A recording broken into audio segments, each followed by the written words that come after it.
Oh, yes. A bear with a sore head, Jacques LaCroix. The phrase could have been coined after one of his famous drinking bouts in Paris.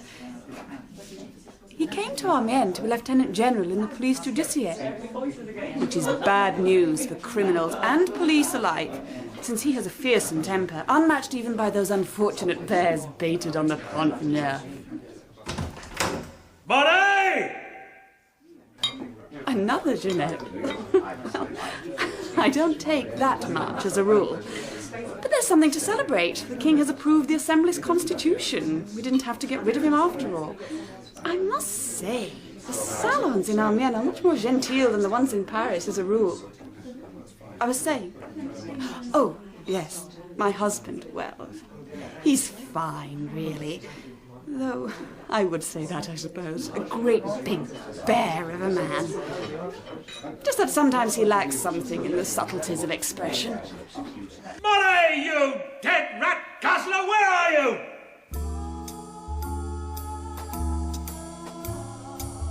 The Tree of Liberty by Nigel Baldwin, with David Calder as Lacroix and Brian Hibbard as Monet. Episode 1, Friends in High Places. Monet, you malingerer! It was a promotion. We came here from Paris 3 months ago. I can't say I'm particularly sorry. There is chaos in that city, and it can only get worse. Monet! We have a constitutional monarchy, Jeanette. Well, it is 1791, hardly the Dark Ages. The people are for France, not for the king. Those days are long gone, and good riddance.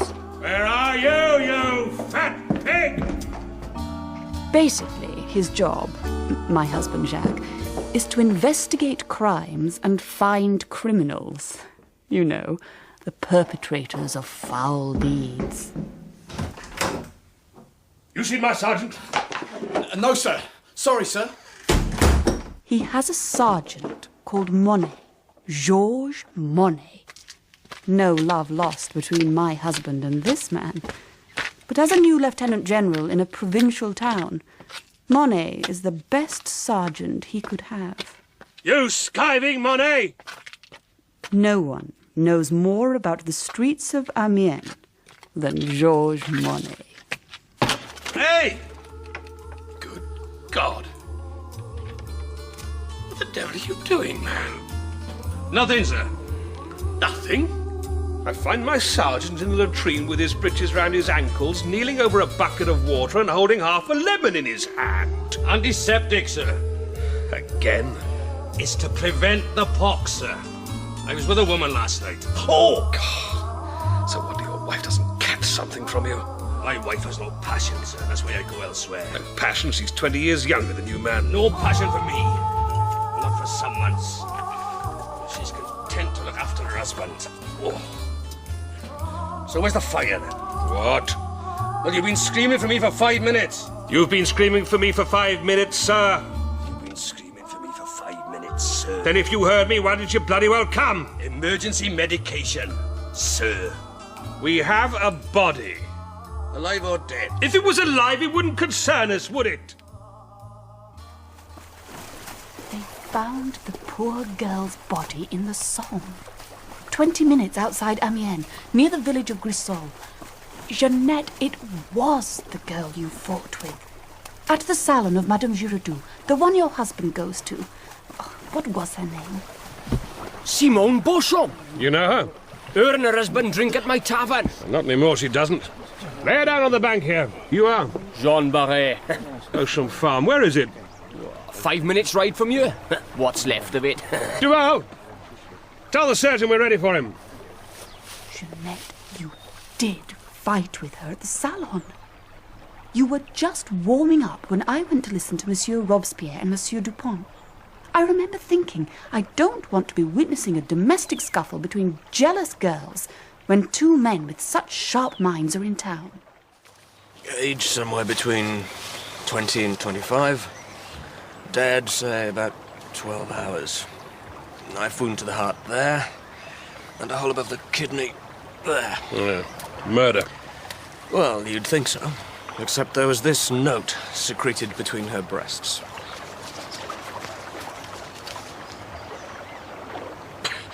Suicide? Stabbed herself in the back, did she? Could have fallen on something, I suppose. Jeanette, people saw you fighting with her. Doesn't mean you killed her. What about that ugly writer friend of Marcel Didier? What's his name? Jean Mauvais. I noticed that as soon as the girl turned up to work, he went. Anyway, they've arrested the girl's husband. Philippe Beauchamp! Beauchamp! Lieutenant General! Is he dead? Dead drunk, sir, by the smell of it. Blood on his shirt, stained knife on the path. Take him in, Sergeant. Come on, you! Of course he'll want to interview you, my dear. He'll want to interview everyone. He doesn't cut corners. But I'll vouch for you. You're not a murderess. I'm certain Didier's friend Mauvais knew her. You know how you can tell something. And what about Citizen Robespierre? I saw him and the girl together afterwards. In the street. Can you not find a cart that doesn't bruise a man's ass? Shut up, Beauchamp, and sober up for the scuffle. Oi! Hey, Duval! Who's that? What? Going into our headquarters with the General. Antoine Dupont. Who's he? Sergeant, you've never heard of Dupont? Should I? Heard of Robespierre? Vaguely. Well, Dupont and Robespierre are in Amiens, on behalf of the Committee of General Security. Making sure we're all doing our jobs properly, no doubt. Hey, you! Hey, you! I'm talking to you! Monet! Hey! You! Shut that man up! Sit down and sober up, you murdering bastard.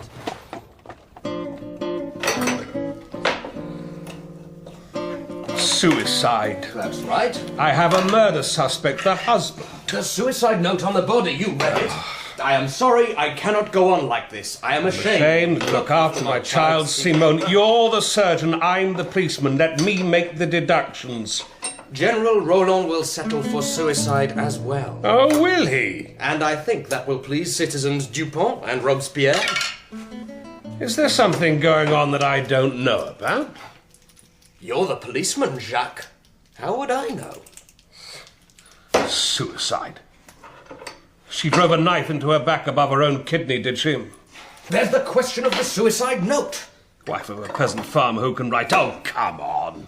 Well, if the husband killed her, did he plant the suicide note on her? If she can't write, why do you assume that he can? Have you thought about that? Are you sober now? Philippe Beauchamp, are you sober now? Do you remember what you told us? The blood on your shirt? You said you were in a fight outside Jean Barret's tavern with a stranger. You can't remember who.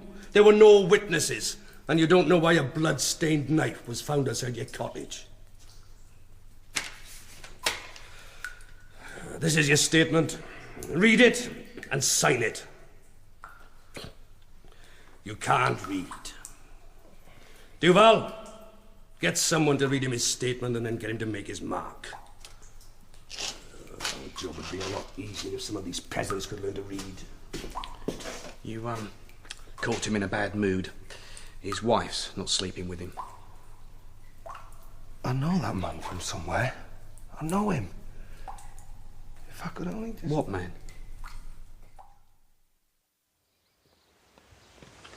It's a trifle cold out here, Jacques. I'm thinking. The sharp air stimulates your mind, does it? It seemed pretty straightforward. Maybe Philippe Beauchamp is just pretending he can't write. I suppose Jeanette Reeve has a motive. You said she was furious with Simone at the salon. Men commit murder when they're jealous, not women. She couldn't have done it. Well, how do you know? You've only just met her. Women's intuition. For God's sake, Jacques, her husband killed her. What about this Jean Mauvais? What about Citizen Robespierre? Be careful where you tread, Jacques. He's in the picture, nothing more. We have hot fires here in Amiens, Citizen Dupont. Generally, we don't have the privations we hear you have in Paris. Feel free to take off your coat and scarf. No formality here. I'm fine. My clothes are an affectation, General Roland, rather than a device to keep out the cold. Very bold of you to admit it, citizen. I like the dignity of dressing well. Ah, the mark of a good physician. Sir, Lieutenant General. am I really to record this as suicide? You heard what Citizen Dupont had to say. Yes, but I don't have the resources to take this any further. This revolution is costing the nation a lot of money, and criminal justice is not high on the agenda. Are we just a political police then, sir? God forbid, no. Can Citizen Robespierre not speak for himself? He is in Arras visiting his sister, I've told you that. Well, you think he's above suspicion? Lieutenant General, all that has happened is that your wife has said she saw Robespierre with this girl who was murdered. Said she saw. Well, she did see. Everything else is pure speculation. Citizen Robespierre is a very important man and very strong on morality and ethics. Think of all the rumors that may be sparked off if he is interviewed by the police about the murder of a courtesan. Well, not quite a courtesan. There will be rumors and his reputation could be damaged. The revolution cannot afford for a man like Robespierre to be sullied. Even if he were to be guilty. Lacroix. Robespierre would not be mixed up in anything like this. You have my word on it. If Robespierre consorted with this woman, maybe the husband got jealous and killed her. It's suicide, Lacroix. Let the husband go. Well, maybe Citizen Dupont would like to see what Philippe Beauchamp is like. Hardly the passage. I don't want to see anyone, Lieutenant General. I just want this matter closed. I'm here for 3 days, until Citizen Robespierre comes back from Arras. Feel free to contact me at my lodgings. Don't embarrass me, Lacroix. Political ambitions, sir. You standing for deputy next time? The Committee of General Security. Someone has friends in high places and justice fades into insignificance. Forget it, Lieutenant General. What chance of the revolution being uncorrupted if justice is corrupted? Release the husband, Lacroix. Immediately. Who did you say you were with, Sergeant Monet? Police Judiciere, Madame Girardot. The police of the revolution. Criminal investigation, Madame. Citizeness. As you prefer. There were plenty of people here that night. Robespierre and Dupont were in town. Still are. Well, Dupont is. Aristocracy, clergy, third estate, writers, the lot. There was apparently an enormous dispute between Jeanette Rive and the murdered woman. Well, Simone was carrying on with Jeanette's husband. Shafting her, you mean? How vulgar of you, Sergeant. This Simon Beauchamp, she was known to be a trifle loose. I mean, not just Pierre Rive. Well, times are hard for farmers, Sergeant. And the rest of us. Even the king, to a certain extent. Are you a monarchist, Citizeness Girardot? Interesting times, Sergeant. Why? Yeah.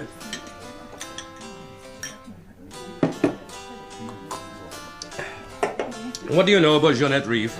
She's jealous and bad-tempered. Fueled by drink of which she takes too much because her husband is unfaithful. What man isn't? It's how it's flaunted, Sergeant. It's how humiliated the woman feels. Humiliated enough to want to kill? You're the policeman. Simone worked at your place regularly? Pretty regularly. So she would know a lot of your visitors? By sight, mostly, unless she... Was carnally involved. I'll have another glass, Citizeness.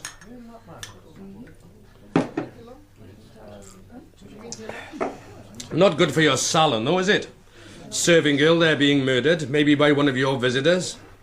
Come on, Citizeness. Who was here that night that she knew well? Well, there was a writer from her hometown of Bressils-Saône, Jean Mauvet. He was supposed to be the guest of Michel Didier, the playwright who lives in Amiens. What do you mean this writer was supposed to be a guest of Didier's? He was or he wasn't? Well, he left early, without Didier. Pretty soon after Simon Beauchamp came to work. Did they see each other? Oh, yes. I saw them exchanging formalities in the foyer. Formalities? It wasn't amicable. More formal. Cold. They seemed to know each other. And as he left, she cursed. Something was bothering her, I could tell. Did you ask? It's not my business, as long as they do what I pay them for. Anyone else she knew that well? I don't think so. Pierre Rive obviously wasn't there. Do you have the home address of this Jean Mauvet? Embrace your son. It should be in my visitor's book. Another thing, Citizeness. Simone Beauchamp couldn't read or write, presumably. She could, actually. And she had a very good hand when she got down to it. It doesn't matter if she could write. The case is closed. Orders from our politically ambitious general. Careful what you say if I was you, sir. And whether she could write or not, I still don't see her putting a suicide note between her tits and knifing herself in the kidneys. You have a very succinct way of putting things, sir. I don't need your sarcasm, I need your help. If we've been told to drop it... You've got your ear to the ground, damn it. I've only been here for 3 months. Now, what about this Beauchamp couple? You found out anything about them? He's a piss artist, violent when drunk. She's pretty... what's the word? She was pretty demure. They came to the farm from Bray-sur-Somme 5 years ago, 1786. They have a child 6 years old. Well, he has. She's dead. So, they came here when the child was 1. Oh, mathematician as well, sir. Monet, we don't have to like each other, but we do have to work together, so let's jettison the sly comment, shall we? Not altogether sure I understand your longer words, Lieutenant General. A woman is found floating in the Somme, 2 stab wounds. Surgeon said the one in the back wasn't a stab wound. It might not have been a stab wound. Sir. Now, there are 4 people so far who might be involved in some way. I thought you said the case was closed, sir. I'm thinking, that's all. The husband, Jeanette Reeve, a writer called Jean Mauvais, and, heaven defend the revolution, Maximilien Robespierre. Did you say heaven defend the revolution, sir?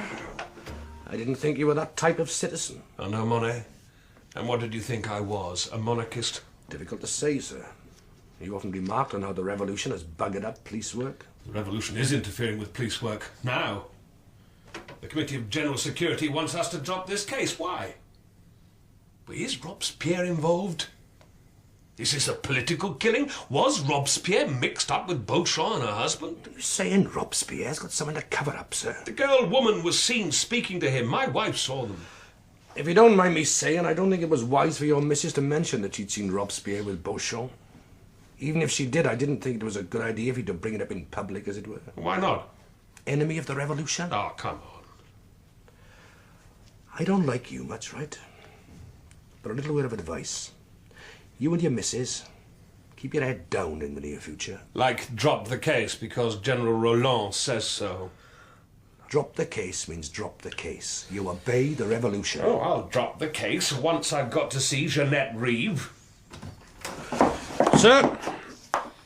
Citizen, Sergeant. I am not your senior officer. I am a representative of the people. Oh, people are accustomed to knocking at my door, Citizen Dupont, representative or not. A touch disdainful, aren't you, Lieutenant General? With your boots on the table there? A devil-may-care attitude? Oh, I care a lot, Citizen Devil or otherwise, and I care enough to know that to call the death of Simone Beauchamp a suicide is a sham.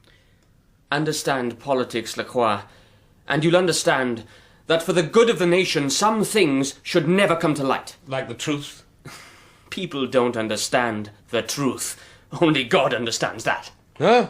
Oh, yes, Sergeant. I believe in the Supreme Being, as Maximilian does. It is not incompatible with our political beliefs. Well, doesn't the Supreme Being want to know who murdered Simone Beauchamp? No. He has better things to do.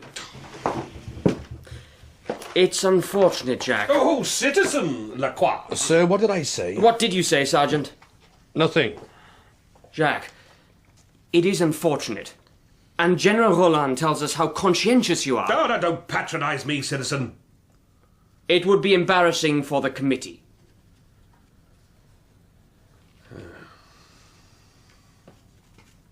What's Robespierre got to do with Simone Beauchamp? Not what you think. No one knows much about him, do they? Except that he's partial to oranges and powders his wig with great attention to detail every day. Great leaders need to have an element of the enigmatic about them. Oh, is he a great leader? He will be. He wants power, does he? And so we have to cover up any indiscretion. Who the hell does he think he is? He wants to serve France. I hear he wants to abolish the monarchy. Does that serve France? Do you believe in absolute monarchy, Lieutenant General? The king has agreed to a constitution. Because he had no choice. He didn't want to. And what about you, Citizen Dupont? Are you ambitious for Robespierre or yourself? I, too, am here to serve the nation, however the nation sees fit. Well, good for you, citizen. So why am I not allowed to serve the nation? You would not be doing the nation a service, Lacroix. Sergeant! Yes, sir. Citizen. It really is in the interest of your Lieutenant General and the entire Police Judiciere of Amiens to let this one go. There may even be an incentive in it. Money, citizen? Good words can lead to promotion, Sergeant. Enhancement. Good day, citizens. Mild, isn't it? For December. Beautiful grounds you have, Madame Rive. Thank goodness, Lieutenant General, you don't use that appalling phrase, citizeness. Jacques, you are an acquaintance of my wife, after all. A recent acquaintance. She knows nothing of me. Does Madame Giraudoux have the most popular salon in Amiens? Yes, as a rule, she has the most interesting mix of guests. Am I a suspect, Jacques LaCroix? You're not exonerated, Madame. Although I trust my wife's taste in friends enough to know she wouldn't be mixing with the murderers. However, things happened that night, and I need to be clear about them. Madame, also I need you to know that this investigation is being conducted clandestinely. Unofficially, if you get my meaning. Your husband was sleeping with Simone Beauchamp, yes, but he couldn't kill her. Not even to protect his integrity? It was common knowledge. What did he need to protect? She didn't consort only with him. Was he jealous? Fat chance he's a libertine. And you? I didn't kill her. She made me angry, but I didn't kill her. Is there anything you can tell us? You did row with Simone Beauchamp that night. Yes. About your husband? Good God, no.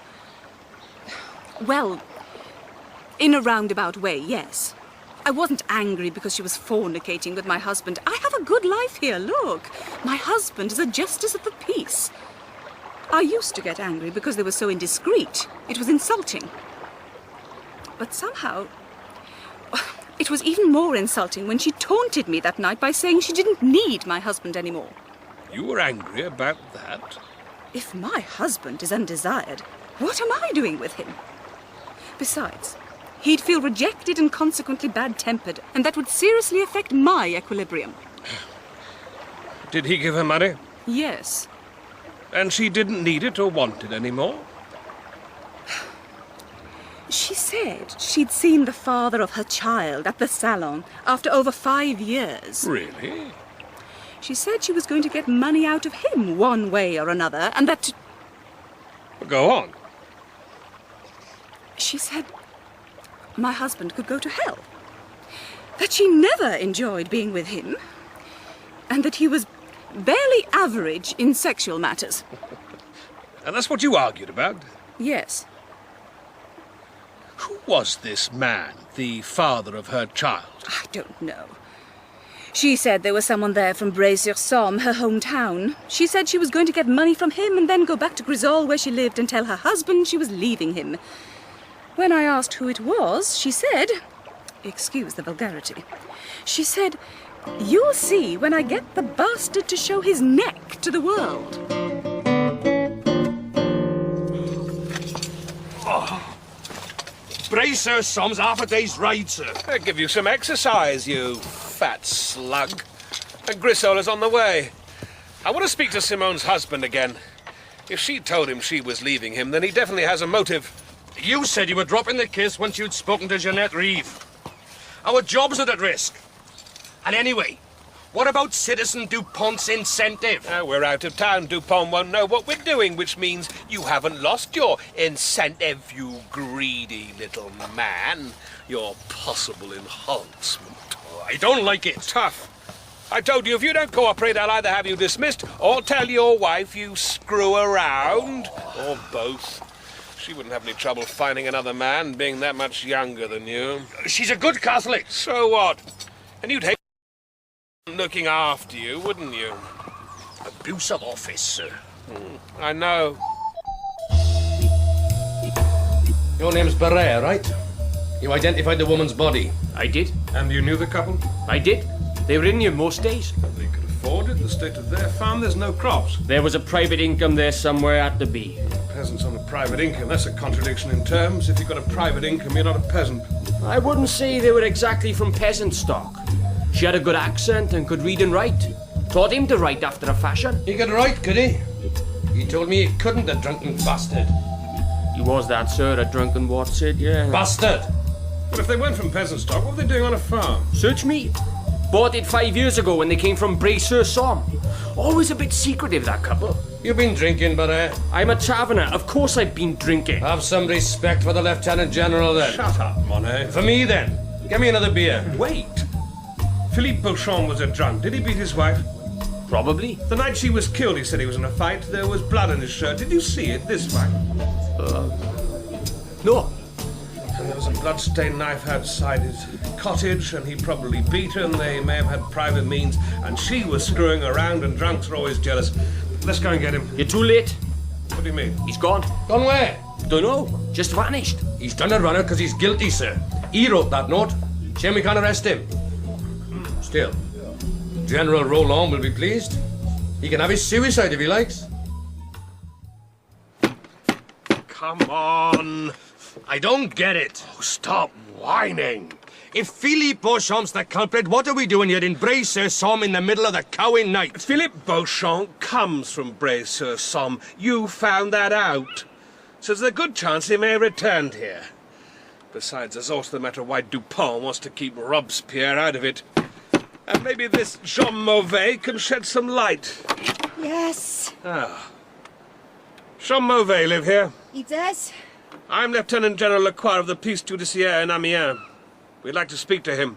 He's not here. He went to a salon in Amiens and to visit his mother. Oh, Mary and Joseph. He'll be back tomorrow. He's leaving at dawn. Is there a tavern we can stay at? Well, there's only one. It's terrible and the wine's worse, but it's better than sleeping in a field and getting robbed by brigands, isn't it? My husband has gone to Bray-sur-Somme to see Mauvais, myself. I feel as though I am betraying a friend. If he was a better writer, I might not be saying this. Well, he is not a friend. He's an associate, an acquaintance. Will you tell Jacques? I will have to. He is my husband, myself. Yes, of course you will. Oh, what times we live in, eh? Are you talking about the murder of Simone Beauchamp or the revolution in general? Both! Why should two members of the Committee of General Security want to hamper a murder investigation? Marcel Didier, that's confidential. Oh, shh. I shouldn't have told you. You're such a gossip. Oh, you can trust me. You had no compunction telling me about the sorceress you're going to see. That's pretty confidential. I needed your advice. Do you think it's right? It's a last resort, Marcel. I can't tell you, Charlotte. I've never had to bother about those things. I suppose I'm going to have to tell my husband about that as well. Where the hell's the Lieutenant General when you need him, Duval? He's in Bray-sur-Somme. Now shut up. Got a tart there, has he? It's a dead body, Artois. We see enough of them. What are you whinging about? Because his eye's hanging out? So what? I'm sensitive about eyes. I don't reckon he's been dead that long. He's not stiff, and he's been in cold water. You found him? My dogs. I was with him this morning. It's noon now. When exactly? About 3 hours ago. The dogs were barking like mad. I see him in the water. We thought he'd gone away. You're the taverner that identified Simone Beauchamp. That's right. And this is her husband, Philippe Beauchamp. Bray-sur-Somme is a half-day's ride from Amiens, Lieutenant General. Must be important for you to come all the way out here. Murder is important, Citizen Mauvais. Surely as important as you travelling all the way to Amiens for a salon evening, if that's all you did travel for. Meaning? Well, it's a long way for just a salon evening. My mother lives in Amiens. I stay with the writer Michel Didier. Well, an acquaintance of mine... Puff. Shut up. You a puff, citizen? I'm married. So?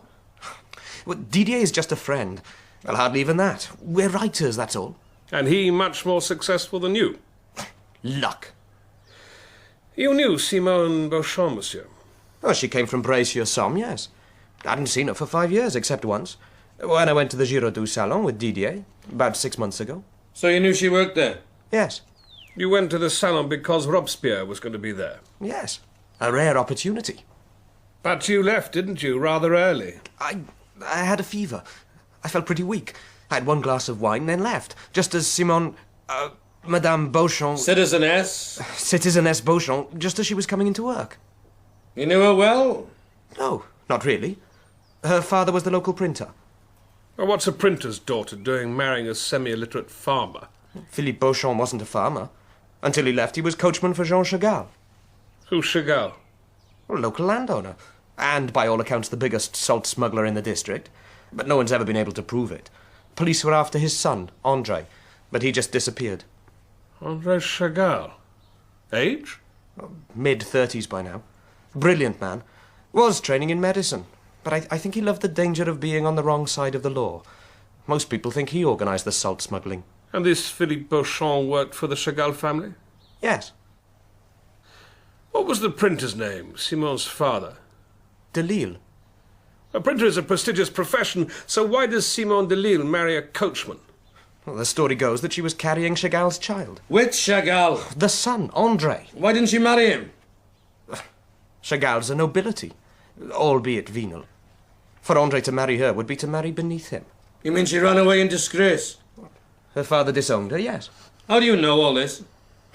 Word gets round. Pretty girl, this Simone Beauchamp. Nice proportions. Would have been very desirable when she was Simone Delisle. Lots of young men must have had an interest, eh? I don't know. Not you? You knew her? Look at me, Sergeant. I'm not an attractive man. Simone Beauchamp could court far more desirable lovers. So, her father disowns her, she leaves with a coachman who she marries, and they have a private source of income. Chagall pay her off? Perhaps. They're rich, they could afford it. To keep her quiet? Well, she didn't keep because quiet. Simon was privy to the salt smuggling. If Chagall's enterprise was threatened because Chagall had jilted a woman who knew all about it, why not just kill her? Well, they have now. What do you mean they have? Word was that Simone tipped off the police, which is why André disappeared. Fit of pique, her carrying his baby and all that. I assumed that when I saw him at the salon the other night, he'd come to see her for whatever reason. Wait a minute. Well, André Chagall was at the salon the night you were there? Yes. Well, why should he come back after 6 years? Why didn't you tell us? I am telling you, man. What's the matter with you? The night Robespierre and Dupont were there. Well, it was the only night I was there. You saw Chagall? Sure. In fact, I warned Simone he was there when she came on duty and I was going. Did Chagall see you? I don't think so. He was engrossed in a group surrounding Robespierre and Dupont. You certain he was with those two men? Amongst others, yes. You familiar with Robespierre and Dupont? No, but... You talked to them? No, I told you. I had a fever. I was going. But you knew it was them? People pointed them out. Besides, everyone knows Robespierre has a thing about oranges. What, a fetish or something? You have a filthy mind, Sergeant. Be quiet. Go on. And one of the men in the group that André Chagall was in was nervously eating oranges and wearing an immaculately powdered wig. Doesn't Robespierre have a reputation for fastidiousness? Was Chagall talking to Robespierre? Well, at length. At length? I thought you didn't stay that long. They seemed to talk with a familiarity that implied they knew each other. This André Chagall, what does he look like? My height. Thinner. Handsome face. Aquiline nose. Dark hair. He wasn't given to wearing wigs in the old days. Liked the rustic look. But he was wearing one that night. He has rope burns round his neck where a rival group of smugglers tried to hang him. I wish they had. You didn't like him, Citizen Mauvais. Why not? I didn't like the family. And I don't approve of venal titles. Oh, what a good Republican you are, citizen. Would you like to see the monarchy abolished? Which answer will prevent my being arrested? Do you think we might arrest you? Look, am I a suspect in the murder of Simone Delisle? Beauchamp. Why'd you call her Delisle? That's how I knew her. Am I a suspect? This is all making me very nervous. Why should you be a suspect, monsieur? Is that a catch? Calling me monsieur and not citizen? André Chagall disappeared about 6 years ago. Yes. Just after Simone's... the Beauchamp woman's child was born. You seem to know an awful lot about this woman's past, citizen. I'm a writer. I have to keep up with the gossip. For God's sake, Jacques, stop pacing up and down and come to bed. How could my wife be so stupid? Don't be so insulting. Why do you want to see her? You know why. I'm 27.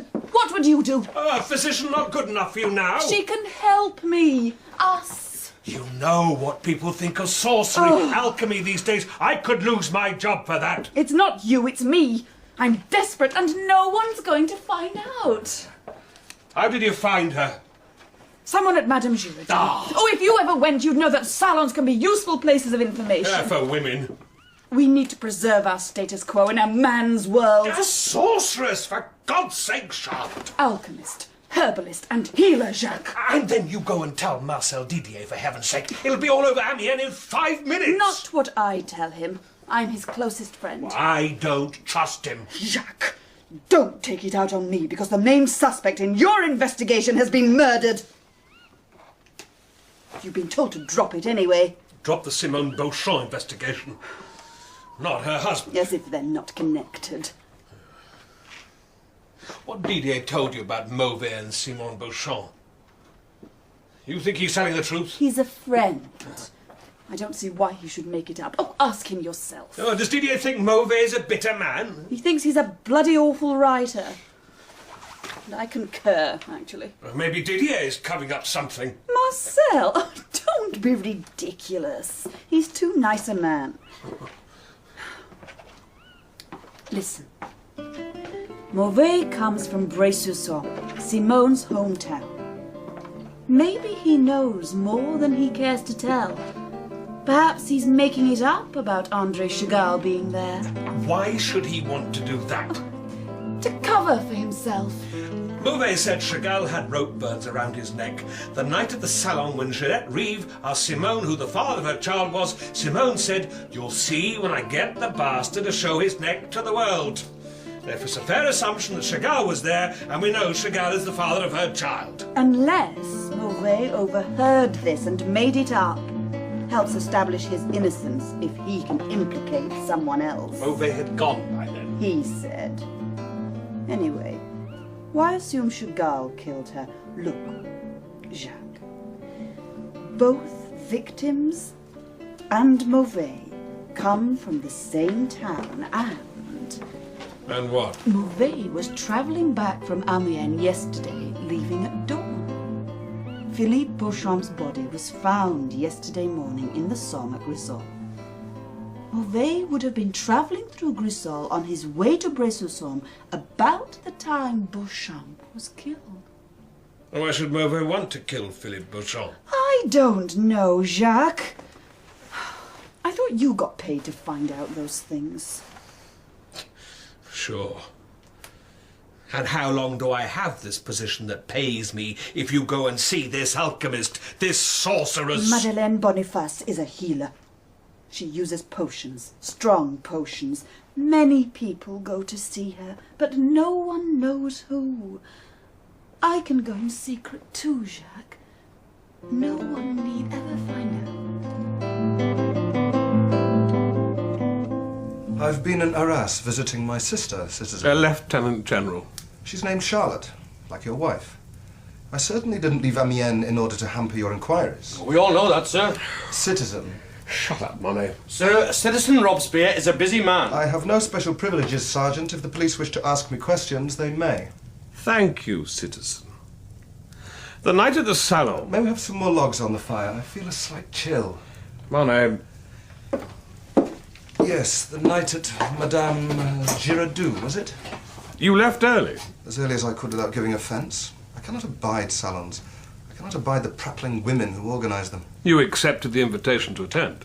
It's politically expedient, citizen, Lieutenant General, to put our point across. Understandable, citizen. There are those who talk about the revolution being finished.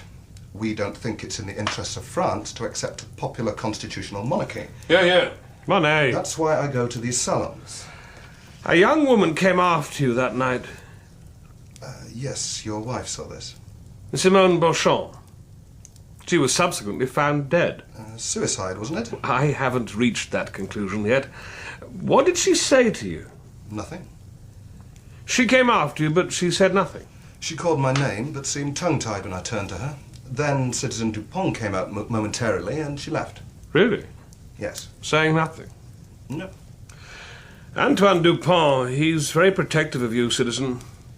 He told my general to order me to stop the investigation. Sensible precaution, wouldn't you agree, citizen? He wants this whole affair covered up because he doesn't want you implicated in anything. I am not implicated in anything. Why do you suppose he might think you are? As you said, he has a protective instinct towards me. He's ambitious, is he, Dupont? Ambitious for France, yes. How long have you known him? 3 years, since '88. Before the Constituent Assembly gave way to the Legislative, he stood for deputy in the Cordelier district of Paris. Oh, very posh. You know it? I was a captain in Paris, citizen. Cordelier is full of artists and hangers-on. My wife has a friend who lives here now, but originally hailed from the Cordelier district of Paris. The playwright Marcel Didier. Ah, the playwright and monarchist Marcel Didier. Didier may be a lot of things. Say that again. But he's not a monarchist. For God's sake, Sergeant. I'm conducting this interview. Sir? And Didier has a friend called Jean Mauvais. Does he? Know him? Should I? He was at the salon that night. A lot of people were. He saw you in a group that included Dupont and a man called André Chagall. You know Chagall? I know no one in Amiens except a passing acquaintance with your good self, Lieutenant General. Chagall comes from Bray-sur-Somme. Interesting. So does Jean Mauvais. According to Mauvais, you were talking very comfortably with Chagall that night. Really? I don't talk comfortably with any strangers. Maybe he's not a stranger. I don't do riddles, Lacroix. Chagall is a suspect in the murder of Simone Beauchamp, and Mauvais may be implicated in her husband's death. Splendid. So, why don't you arrest them both? We don't know who Chagall is. We were thinking you might. I've never heard of him. So, maybe you'd better find him.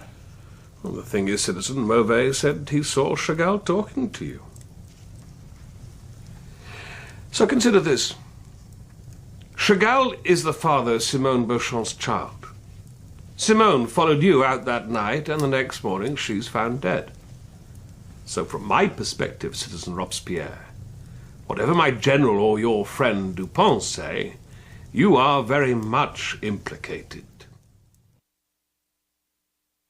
André Chagall? Yes, I've heard of him. Object of hatred for Jean Mauvais. Why would that be, Marcel? Oh, God, it's obvious, Jacques. I told Charlotte. Tell me. Marcel. Would Charlotte hate me if I didn't answer you? Your friendship with my wife is your affair, Marcel. I am trying to investigate a murder. Jean Mauvais is jealous of me, jealous of my writing.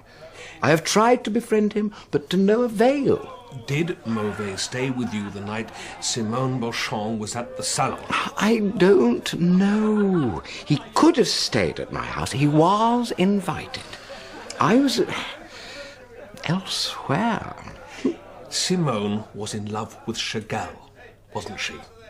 That's why Mauvais despised him. Sure, Mauvais was desperately in love with Simone. When he heard she was pregnant, he offered to marry her, but Simone refused. Well, look at him. He's ugly, he's squat, no neck to speak of. He has a clubfoot, and he is bitter. No neck to speak of. You'll see when I get the bastard to show his neck to the world. What? Oh. Did Mauvais ever mention whether Chagall was half-hanged by a rival band of smugglers? No. Perhaps Mauvais did invent that story.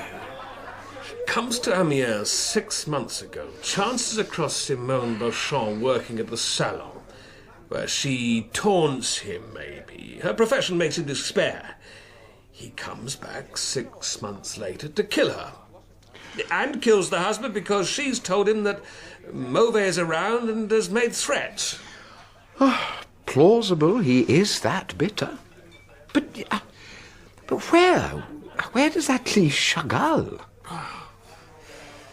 Maybe Chagall is dead. He's been missing for 5 or 6 years. Perhaps he was never at the salon. This was Mauvais, diverting suspicion away from himself. Mauvais killed Chagall years ago, simply because Simone loved him and not Mauvais. You should have talked to me earlier, Marcel. He was kind of a friend, even if he is a terrible writer. One last thing, Marcel. Were you with a group of men talking to Robespierre and Dupont that night? I didn't talk to Robespierre. I told you, Jacques, I got distracted. I talked to no one about politics.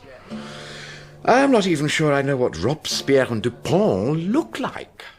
The reason that Marcel is being reticent, Jacques, is because he found a young boy at Madame Giraudoux and doesn't want the whole world to know about it. I don't believe that Marcel Didier can go to Madame Giraudoux, taking Jean Mauvais as a guest, to listen to Robespierre and Dupont, and then drop all plans because he sees a young man who takes his fancy. You don't know Marcel, then, Jacques.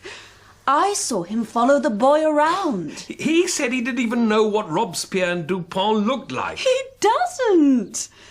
When he was pursuing the boy, he walked right through a group where Robespierre and Dupont were about to hold court. Robespierre and Dupont chatting comfortably away to each other about their political theories. And Marcel barges right through in pursuit of a tight little bum. Say that again. What? Marcel barges through in pursuit of a tight little bum. The bit before, tight little bum. I don't know. I can't remember. Something about Robespierre and Dupont chatting comfortably away to each other. Yes. And then Marcel barged through chasing said young man. Good God. What? Well, you thought Marcel Didier was telling the truth when he said he wasn't paying enough attention to know what Robespierre and Dupont looked like. Yes. Well, who really does? I mean, how many engravings or representations would anyone have seen of either two? Are they involved in all this because they're not who they claim to be?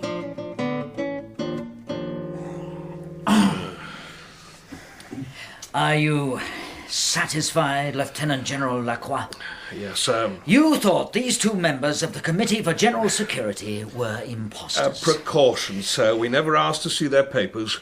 We needed to see the papers of Robespierre and Dupont. Well, I don't know what they look like, sir. Do you? Engravings can be very misleading. Everyone knows that this is Maximilien Robespierre and Antoine Dupont. Thank you, Sergeant. I told you, Lacroix, the case was closed. I apologize. I was doing my job, citizens. We are who we say we are. Anyone in Paris will vouch for Maximilien. In any case, why should anyone want to impersonate us? I don't know, Citizen Dupont. Would you want to impersonate anyone else? Of course not. What a curious question. Antoine, we must take our leave. Oh, Citizen Dupont. Yes? Citizen, I apologize for doubting you. I hear you've written a rather weighty pamphlet on the need for revolutionary insurrectionism.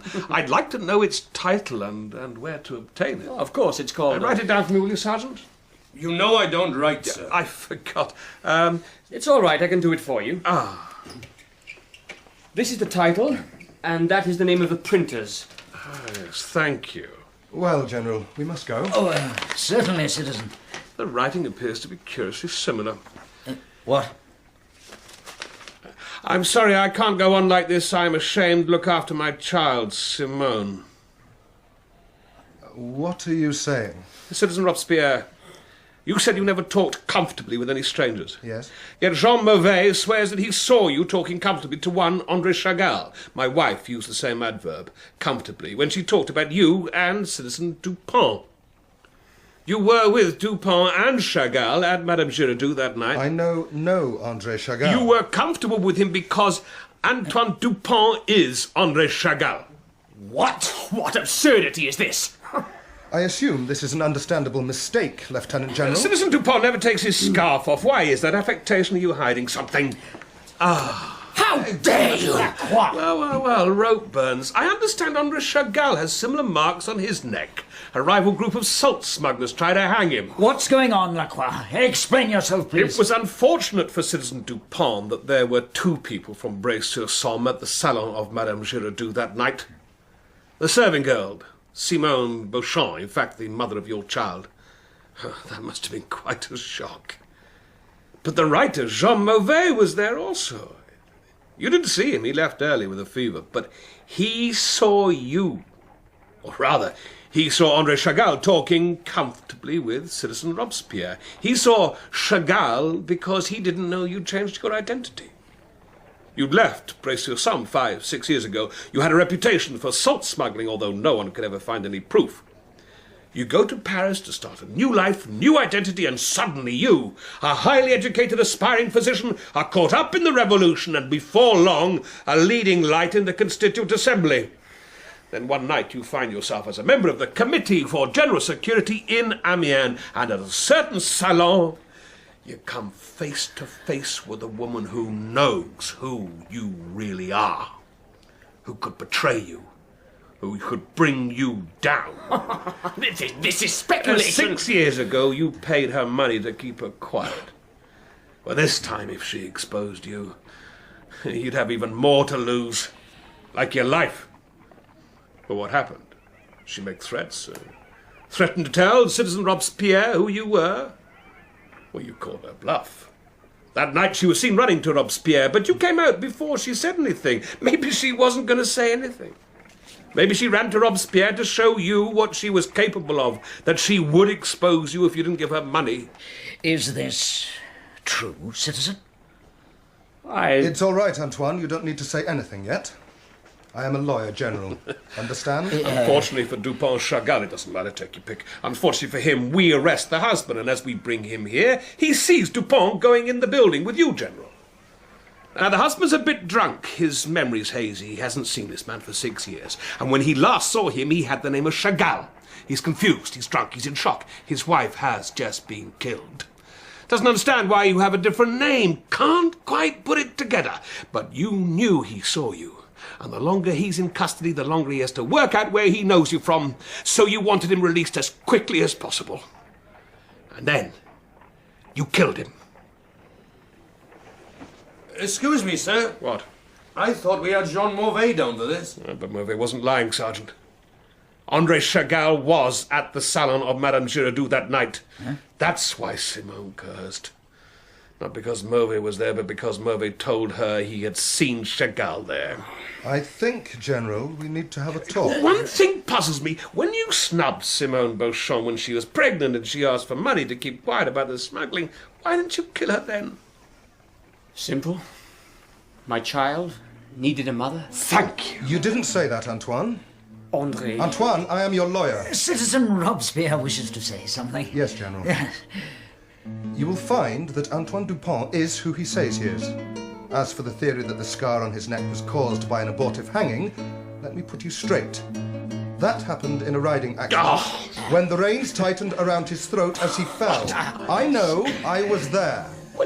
That is absurd, citizen. And I think I need to speak to your exceptionally enlightened and aware Lieutenant General alone.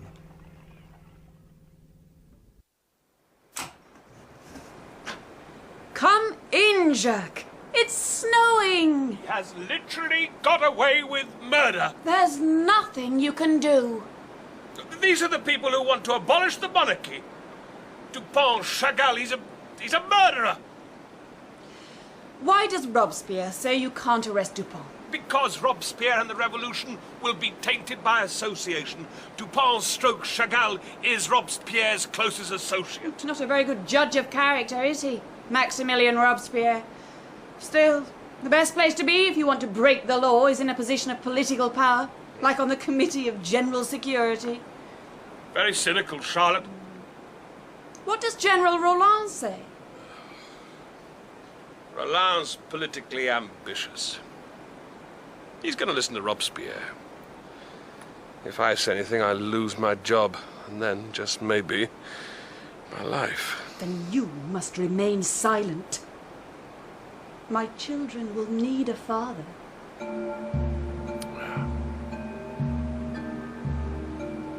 You're still going to visit the sorceress? Yes, Jacques LaCroix?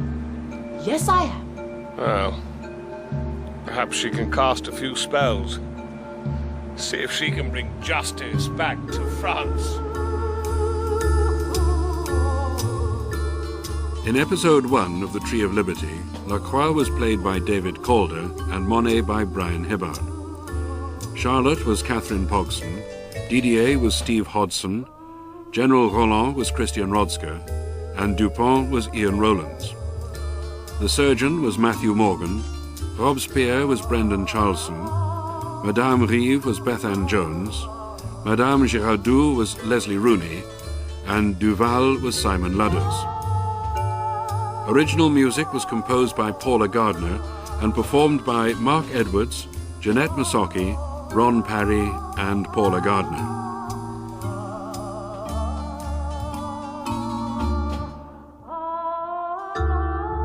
The Tree of Liberty was written by Nigel Baldwin, with additional research by Constantia Michael. The director in Wales was Alison Hindle.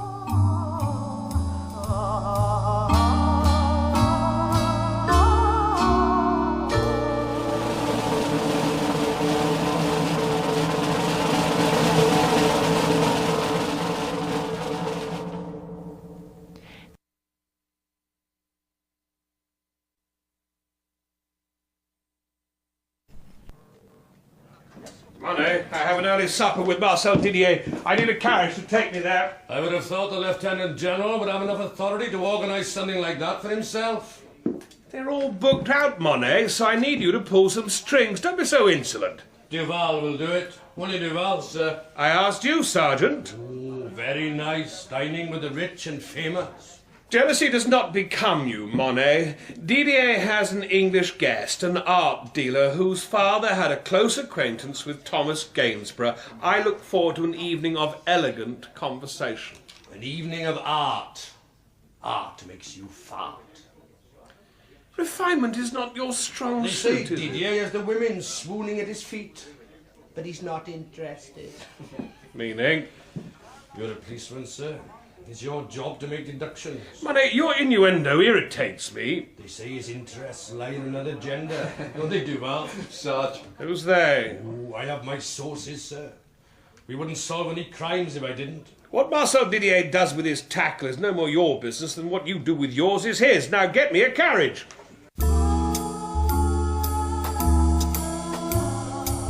The Tree of Liberty by Nigel Baldwin, with David Calder as Lacroix and Brian Hibbard as Monet.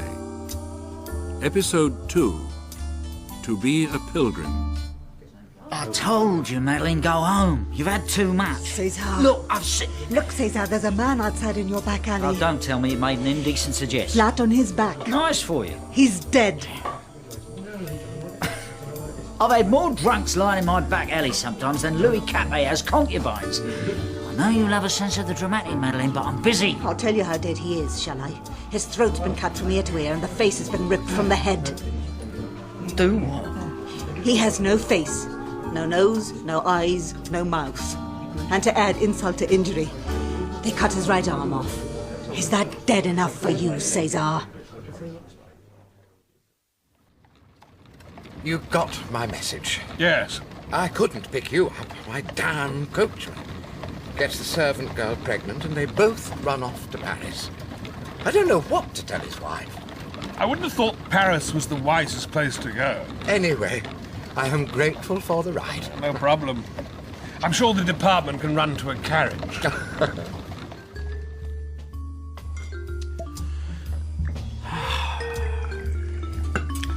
I think you'll like Robert.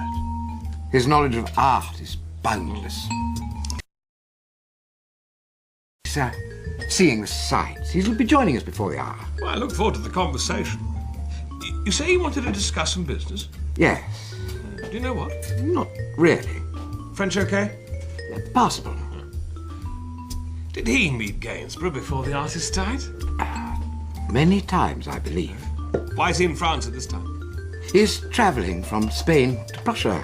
6 months looking at various works of art in Europe. Well, tell him to be careful. We're particularly paranoid at the moment about spies and someone travelling around that much. Jordan has the right credentials. He is a founder member of the English Revolutionary Club. Oh, really? The club of English Whigs, artists and philosophers that vehemently support our revolution. Don't you approve, Jacques? Are you all right, Marcel? You seem tense. Paris, tomorrow. To see about my new play. I have a reputation to maintain. Well, that's nerve-wracking enough, but going to Paris these days makes one jump. Well, there will be people who remember that you've been to Versailles on more than one occasion. Yes. Dangerous times. I sometimes think I'm glad I left that city.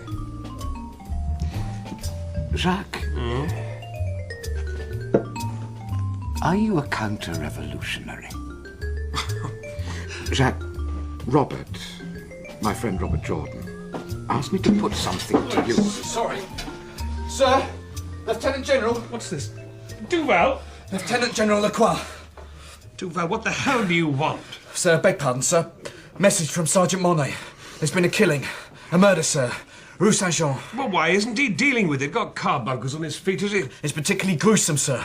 It might be a ritual killing. Freemasons or something, sir. Pity's sake, man. I'm trying to have dinner. The sergeant was particularly keen to find you, sir. I bet he was. Can't he deal with anything himself? This is unusual, sir. Oh, damn the man. He has deliberately ruined my evening. I'm sorry, Marcel. Oh. Get a carriage, Duval. Well, don't stand there gawking. You make the place look untidy. Sir. All right, you stay here, and you stay here. The rest of you clear off. If you saw nothing, then I don't want you in my sight. You, woman, you don't go. We have to talk to you. Right, get this faceless beauty to the surgeon's house. The good doctor should just about be digesting his dinner. Go.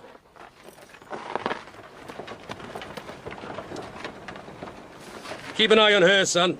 I want to go and speak to the Torag who runs this place. Sir.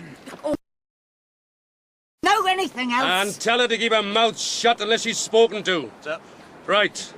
Where's the Torag of a taverner? Name? César de la Rue. So how do you figure in this night of mayhem, then? I fetched the Guardsman. Oh, what, after she found the body? That one, Madeleine, yeah. Know her? Madeleine Boniface. Yes? What is she? Friend? Relation? Customer? Guardian angel? She comes in sometimes, asking for food and wine. Asking? You know you're not supposed to serve beggars. Not a beggar, I'm not a beggar. He owes me. Shut up! Oh. Honey! What's going on? Ah, sir. Duval, start questioning that woman and don't let her slip away. Sarge, where's the corpse? Send it to the surgeon, sir, as procedure demands. Pity you didn't get here sooner. The sight would have ruined your appetite. Was it really necessary to pull me away? Yes, sir. I'm sorry to interrupt your pleasant bourgeois evening discussing art with a privileged. Who's this? César de la Rue, taverner. Excuse me, César de la Rue, taverner. I want to talk to my sergeant. If you are insubordinate to me once more, I'm going to pull your dangler so hard you wish you were born a eunuch. Sir.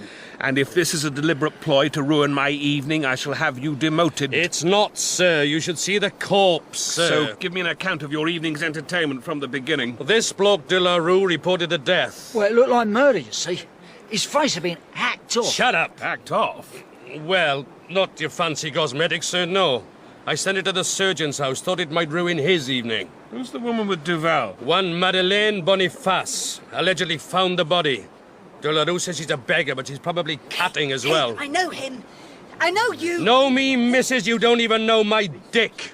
Have you got anyone who can write to take statements from these people? No, sir. Then you get a lawyer out of bed, man. Or you can write, sir. Why don't you? Do it and stop questioning me, Sergeant. Sir. Gerard! Hey, you bring her here, Duval. Duval, let me talk to her alone. Sir, the sergeant said to hold on to her. I'll hold on to her, man. Let me talk to her alone. Sir. Is this a trick? You and your wife set a trap for me? No. You're a snooper. In my capacity, when I came to see you, look, this is not the time to talk about A snooper, bloody hell. it. Department of Criminal Investigation, yes. You might have told me. Slightly risky, don't you think, for me? Risky for you. It's not a trick. When we met, we got on well. I'm still the same man. Well, maybe it was your wife I liked. There's nothing to worry about. I'm in charge. No one can do anything to you without my say-so. Oh, you can keep me out of trouble, can you? Well, I'll have to take you in for questioning. You don't have the authority. I haven't done anything. Madeleine, it is 1792. I have the authority to arrest virtually anyone on any grounds, courtesy of the revolution. I'll have to take you in and hold you overnight so that we can talk to you in the morning. All I did was fall over the body. I can't tell you anything else. I'll look after you. It's in my interest, isn't it? But I have no choice, Madeleine. I'll have to arrest you for appearance sake. In the name of the king? There is no king. That's what I think of your revolution. Why don't I just give you some rope so you can hang yourself? What's the matter with you tonight? Nothing. Dinner with Marcel, not a success. I got called away, Charlotte. We must all have an evening together soon. You're fond of the man, aren't you? I respect him. He's a fine writer, and I enjoy talking with him. I find him single-minded and a touch egocentric. He had a business proposition for me, and then Duval... Oh, damn it, I shall have to wait until he comes back from Paris. Jacques, don't drink too much. I've taken the tea. We have a duty. Talking of which, I had to arrest Madeleine Boniface tonight. You what? The corpse was wearing a very smart jacket. Anyone in here tonight dressed smart? A couple. I don't know, they weren't French though. Spanish. Or maybe Portuguese. Apart from that, the only bloke with posh clothes was your boss. Yeah, well, he's overpaid and he's a closet royalist. More cognac. Well, it's past midnight. I have to close. You will close when I tell you you can close. More cognac. Right. How well do you know that Boniface woman? Oh, I don't really. You're lying. She said you owed her money. What for? Perhaps she's not a beggar. It was a mistake. It's illegal to serve beggars. I could have you hanged. Or maybe, if you're lucky, Monsieur Guillotin's machine will have come to Amiens by then. She's not a beggar. No, she did, she lifted her skirts for me once. Oh, really? Did she know the dead man? Oh, no. I swear. You keep an orderly house, Taverner. Yeah. And a bottle for the sergeant to take home, little César. Yeah. César de la Rue. My boss knew Madame Boniface. I could tell. Now, why would Lacroix be consorting with a woman like that? I'll get to headquarters early. Beat it out of her before he arrives.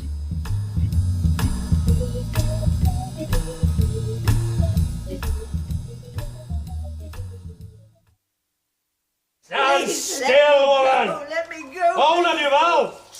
Are you going to tell me how you know the Lieutenant General? I don't know You him. know who I mean, Jacques LaCroix! What the hell do you think you're doing? I was trying to knock a confession out of her, sir. Confession for what? Anything, sir. Vagrancy for a start. Duval, get this woman out of here. She's a witness. I know she's a witness, Monet. If we lose this witness, sir, I will consider it my duty to tell the General. We will not lose a witness, you fool. I know her. I know where to find her, and we'll take a statement from her later. You know her? Yes. Now, you come with me. Duval, you make sure she gets some fresh clothes. Yes, sir. She's your agent? Yes, damn it, man. And if I ever see you assault a woman again, I'll have you arrested and castrated. Understand? Really, sir? Anyone ever thought to denounce you as a monarchist, have they? Not a very easy alliance, this, is it, Monet? Well, why didn't you say Madeleine Boniface was your agent last night? I don't have to tell you everything. Could she have killed this man? No. So how do we find out who he is? Was? You don't know how to do your job, Sergeant. Let's go and see the surgeon, shall we? Seems the obvious starting point.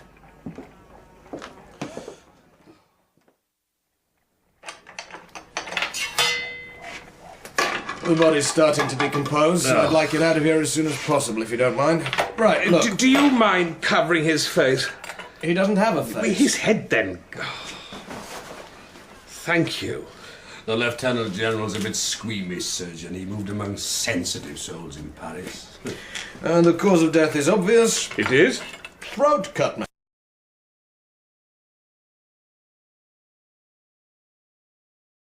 Freemasons are virtually extinct, Lieutenant General.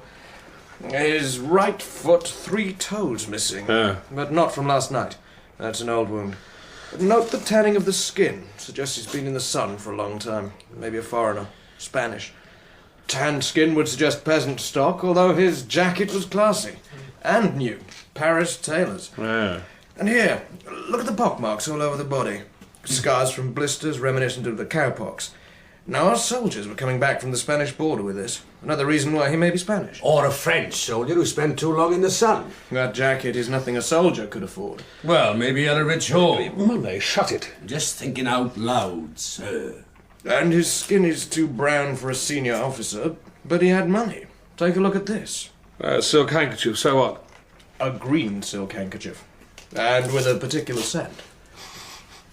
So? Madame Deschamps. Who? A whorehouse in Rue Martin. It's a very high-class bordel. Well, you know it? I go there. Your wife, doesn't she mind? She actively encourages it, Lieutenant General. It keeps our marriage intact. Cat house for aristocrats. And under the Declaration of the Rights of Man, it should be closed down. Oh, don't be stupid, man. Most of the deputies and half the members of the local assembly go there.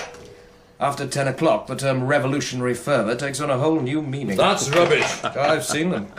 It's called privilege. Political privilege. And they have a special price. That's why they let Madame Deschamps stay open. They say the last time the Minister of Justice was in Amiens and he was seen there. Dan, Tom, that's malicious gossip. Please yourself. All right, does it matter? Personally, I don't care. No, sir. Look, I'm a policeman. I'm here to do what I can, so will someone please enlighten me as to the significance, please, of the green silk handkerchief with a scent? And if we've finished looking at the body, can we please go outside, because he's beginning to stink? You want a carriage, sir? Yes, Sergeant. We're going to a bordello. I'll do my best. Bordel, Lieutenant General. Bordel, please. Bordello is so vulgar. I wouldn't know. So you say Madame Deschamps gives these handkerchiefs to new clients to encourage them to return? Yes, rather like a taverner occasionally buys his customers a drink. Only after the first visit, though. Sort of a tradition. Always the same colour? Oh, no, depends on the girl. So, what we have, you say, is a man whose throat was cut and who was then dismembered. Some sort of ritual? Probably. Why else bother? And then dumped outside that tavern. Probably, yes. Why only his right arm? Why not both? I'm a surgeon. You're the policeman. And you can forget about what your sergeant said about him being a soldier. Why? His genitals were clean. Ever heard of a soldier washing after a visit to the cat house? I really don't know. He was pretty normal, I think. Could he have been a foreigner? Spanish, for example. He was French. There was no foreign accent. Provincial or city? I don't know. Paris, perhaps? Oh, you don't have to be frightened, Chantal. Poor girl's just come back from visiting her sisters in the country. Yesterday was her first day back, and one of her visitors is dead, murdered. We call them visitors, you know, not clients. Horrified. Madam, will you please leave us? Well, I do have things to do, girls, to get dressed. Please call me if you need me, gentlemen, or anything, or anyone, for that matter. This is business, madame, not pleasure. Nevertheless, you can't keep a good man down, can you? Madame. Sergeant. Has Georges Danton ever been here? Oh, for God's sake. I'm afraid I cannot break confidences, Sergeant. A man comes here to drop his breeches. He doesn't necessarily want the world knowing. Madame, you don't withhold information from the police. In that case, the answer must be no. I'm sure he's too busy with the affairs of state to get it up.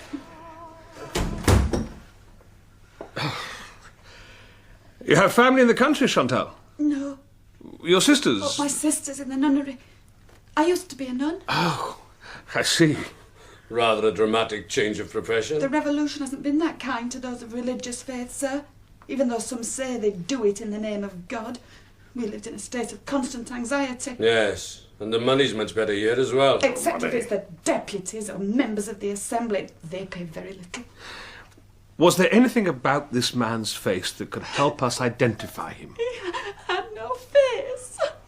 It's horrible. Oh, shut up, woman. Did he have a name? He called himself Alphonse de Sade. But obviously that was a joke. Oh, very funny. I didn't find it so, I'm afraid. What did he look like? It's dark in here, sir, when we work, and His features were nothing irregular. How old?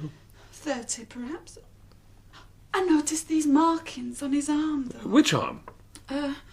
We were standing by the bed as I... right arm. Below the other? Yes, sir. In fact, I remarked upon them and he showed me.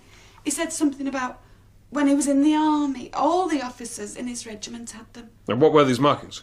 Like some letters, I think. I'm not sure.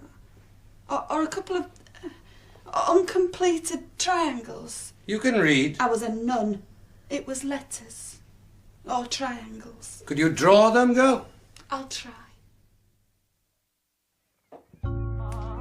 Lifted my skirts for César de la Rue. I cured his daughter of a lurgy. He had to tell my sergeant something, Madeleine. So, you've come to apologise, Lieutenant General. Me apologise? I was about to sit down to a very extravagant dinner with the playwright Marcel Didier and an English art dealer by the name of Robert Jordan, whose father knew Gainsborough the artist. You finding that body deprived me of sensual pleasures and a decent conversation. And who was the unfortunate man outside César de la Rue's? We don't know as yet. Seems though he once had a commission in the army. Well, that narrows it down, doesn't it, Lieutenant General? It's a start. And please, call me Jacques. Why? Do I have your friendship? Of course. Your secret is safe with me, Jacques. You want me to pay you some money? Has something happened? No. Oh, pay me when something happens.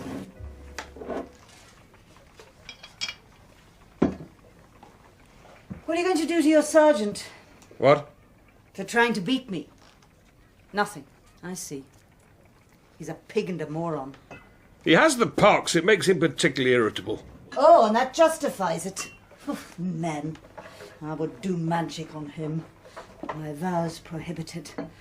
He shall just have to pay the price to God. Do you want me to give him something for it? What? His pox. Could you? I could. Well, would you, after what I'll he give was... you some tea for him, every morning and every night. He'd want you in prison for practicing this. It's not illegal. He'd want you in prison for coming to me. They don't understand, so they become bigots. Pass me that dish. My sergeant thinks alchemy is trickery. Those that understand don't need an explanation. Those that don't understand will never be satisfied with one. And those that don't understand want to destroy. Do they? Let me tell you something about my art, Lieutenant General. It has been passed down for centuries by word of mouth. Nothing written down, you see, for fear of things getting into the wrong hands. The wrong hands of tyrannical men, as a rule. It is handed down in secret, because if those men discovered it, because they do not understand, it would be used for destruction, because all men can do is destroy. Never give your secrets to the soldiers. When I do my proper work, I won't let an insect in here to watch. We create the evil in the world, do we, men? Look around you. Who's creating this? These are times that try men's souls. It is the women's souls that are being tried. Here, give that to your miserable sergeant. Every morning, midday and night. Thank you. I told him you were my agent. I can't be your agent. It's unethical. Better than him knowing what you really do. You can't help me anyway. Tell me if this means anything to you. What's it meant to be? The missing arm on the corpse. There was a design inscribed on it. Oh, really? A clairvoyant? Seeing a design on an arm that wasn't there. How do you know that? A cat he visited told He us. was visiting cats, was he? Yes, and he still had 2 arms then. It's supposed to be an inscription for officers in a certain regiment, but the barracks are as mystified as I am. Childish hand.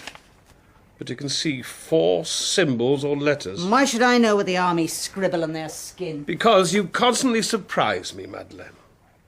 Doesn't look like anything. Oh. What's this here supposed to be?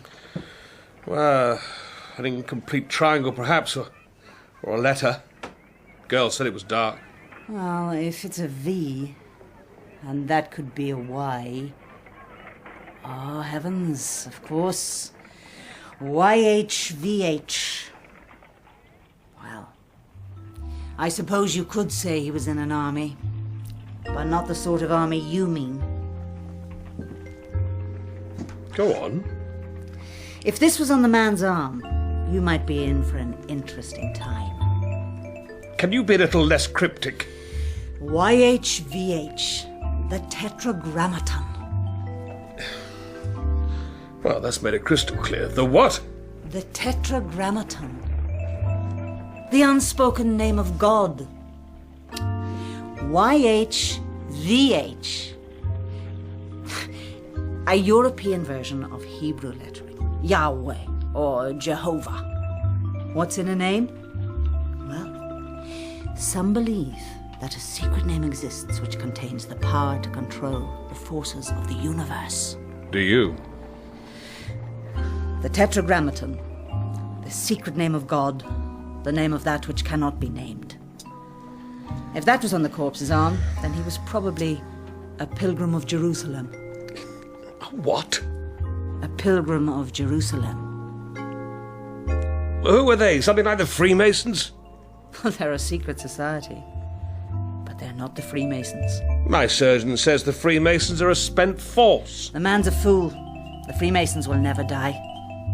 So these pilgrims of Jerusalem believes that God gave kings the divine right and power to rule in his name. So it's unlikely they'd give their consent to our glorious revolution, isn't it? Which makes it rather interesting to wonder what they're doing in Amiens. Oh, this is the most revolting concoction I've ever had the displeasure of putting into my gut. If the surgeon prescribed this, he must really dislike Sergeant Monet. Oh, my ears throb with your moaning. Just drink the stuff. He should be in prison for making people swallow this piss. Take it like a man. I think I'd rather have it cut off. Ugh. Duval, give me all the reports you can on secret societies. And send me one of the writers. I need to dictate some letters. Sir. Right. Let's try some thinking. Me, sir? I live in hope, Monet. Why has this man been killed? A dead pilgrim of Jerusalem in an alleyway, his right arm cut off. Why? Pilgrim of Jerusalem, I think your agent's having you on. You saw the design the girl drew. YHVH is the insignia of these pilgrims. It was on the corpse's arm. Now, why was it cut off? Why was his face mutilated? The right arm cut off so that no one would see the tetragrammaton, we must assume. The what, Tom? The inscription on his arm. Oh, come on, man. Don't you know anything about this stuff? Why didn't they want us to see it? Because they didn't want us to know he was a pilgrim. Why take his face away? Because it might be someone known to us, or to someone, and the killers don't want us or someone to know that the victim was a pilgrim. Well, we wouldn't know if his arm was cut off, would we? They wanted to conceal his identity and his affiliation. Then why not just burn the body? I didn't have time. All they wanted others to know this man's fate. But if it was supposed to be setting an example, why try to conceal his identity? And if the surgeon says he's a foreigner, why should we know him? The girl said he was French. Maybe he just spoke it well. Was he English, I wonder?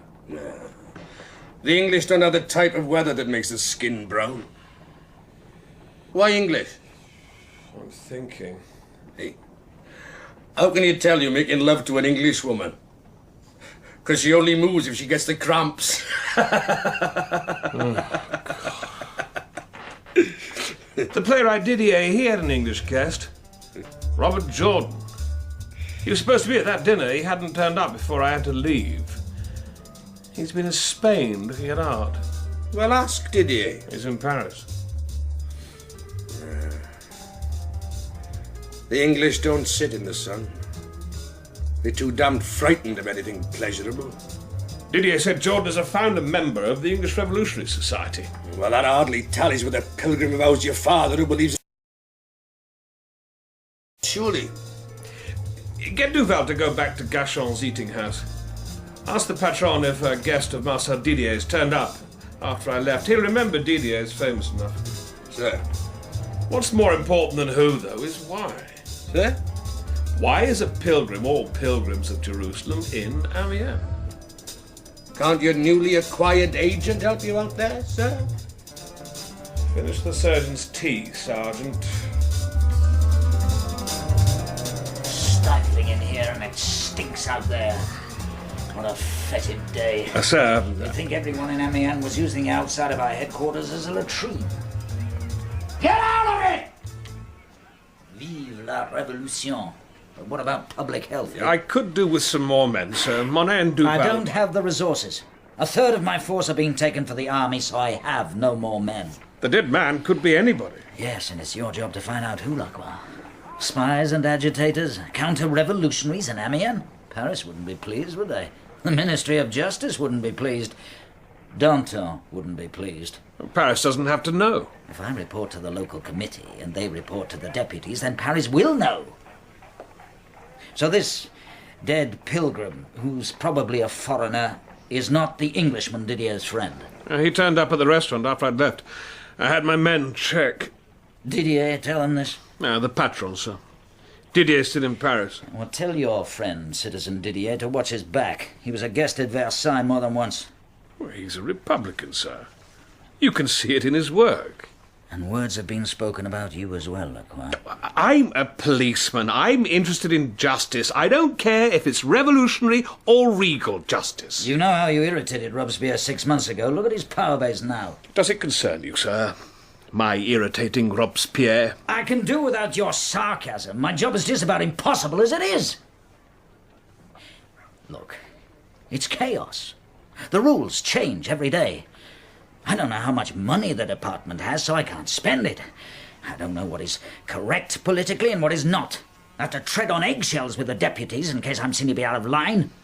I'm not even sure what constitutes a common crime anymore, because sometimes it may be connected to revolutionary practice. So you want me to be a magician and do this without any more resources? Don't you listen?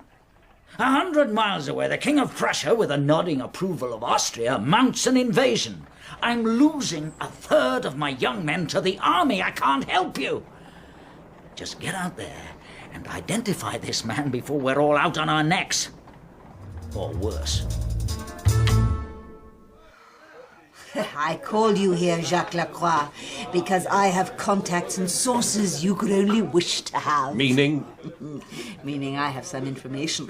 Would your associates be happy if they thought you were talking to the authorities? No, they wouldn't. So why are you helping me, then? Let's just say because I think we're going to need each other. Some people might arrest you and torture you to get the names of your contacts. If they knew I had them. I know. You wouldn't betray me. Besides, you missed the point. We don't fear death.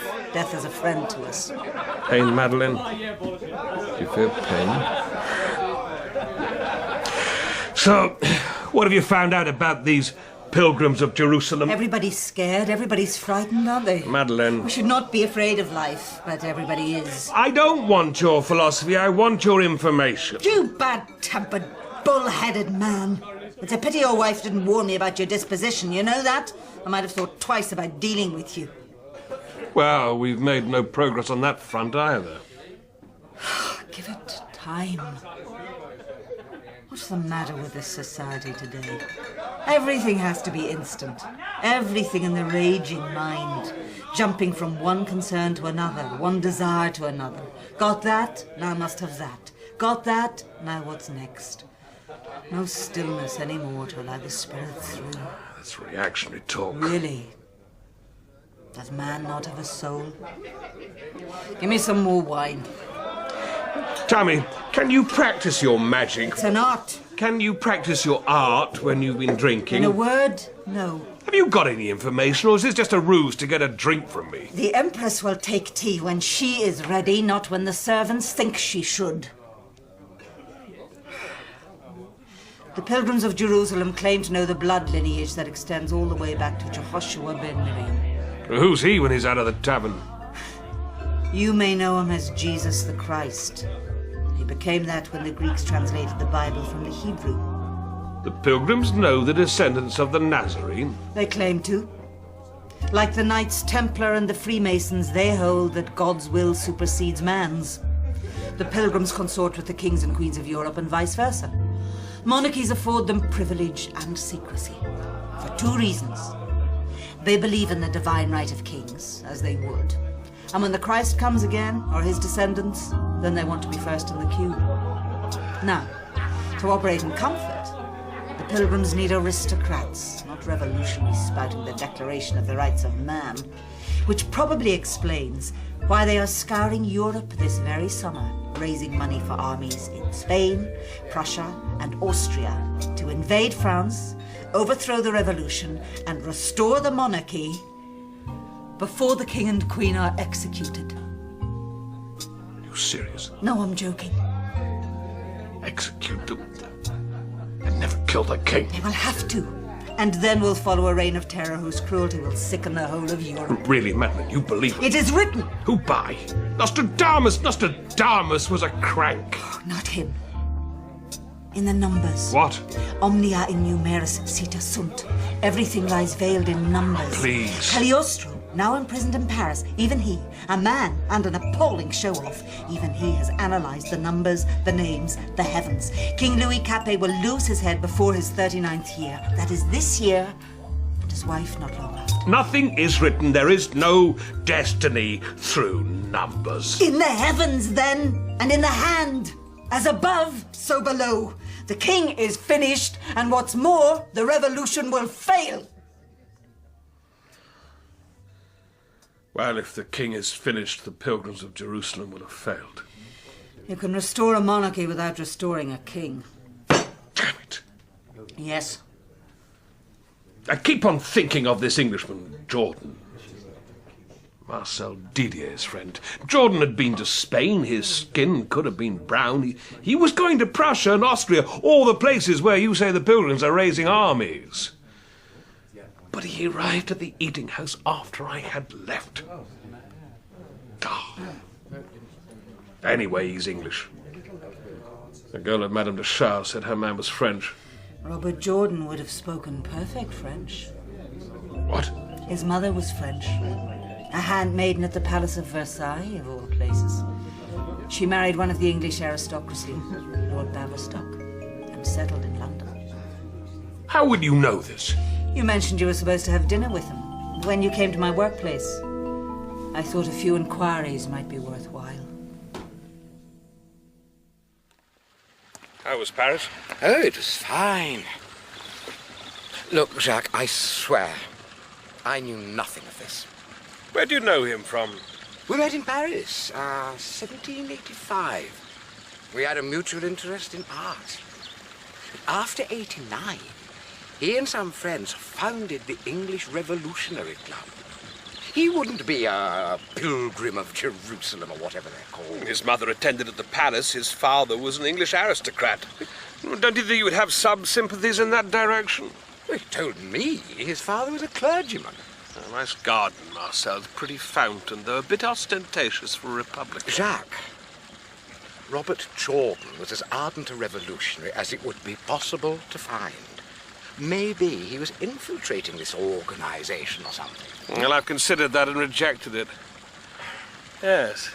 Nice garden, nice house. Pity to lose it. Your house, your reputation, your head. What do you mean? I haven't done anything. The patron at the eating house, he said someone joined you after I left, but it wasn't Jordan, was it? No. Just a friend who saw me sitting alone, a minor writer. So Jordan didn't come? No. My God. Do you think it really is? Well, you said his French was passable, but in reality it was probably excellent. Oh, yes, but you know me, Jacques. I am an artist. I hate giving credit to other people. The night we had dinner, when he was late, you said he was visiting the sights. Mm-hmm. This was a euphemism for Madame de Chartres, was it? Yes, I am afraid he preferred the ladies. And he never came back to your house? No. Why didn't you report this? Because I was going to Paris. Anyway, he was going the next day, due back in a month. I thought perhaps the carnal entertainment was too much for him to leave the bordello, and we'd meet again when he came back from from wherever he was going. Prussia? Austria? I think so, yes. Jacques, we've been friends for years. My wife and you have been friends for years. We have a mutual respect for each other. Do you really think I could be mixed up in any subterfuge? No. To be honest, Marcel, no, I don't. But you saw these marks on his arm. Yes. He said what? He said it was something to do with the English Revolutionary Club. You honestly think he was a counter-revolutionary? He was coming from Spain. He was going to Prussia and Austria. Rather a coincidence. The night we had dinner, you said he wanted to discuss something with me. Do you know what it was? It was something to do with the paintings he bought. I thought you might be interested in a couple. Are the paintings in your house now? No. No, he must have taken them with him. He's dead. Probably.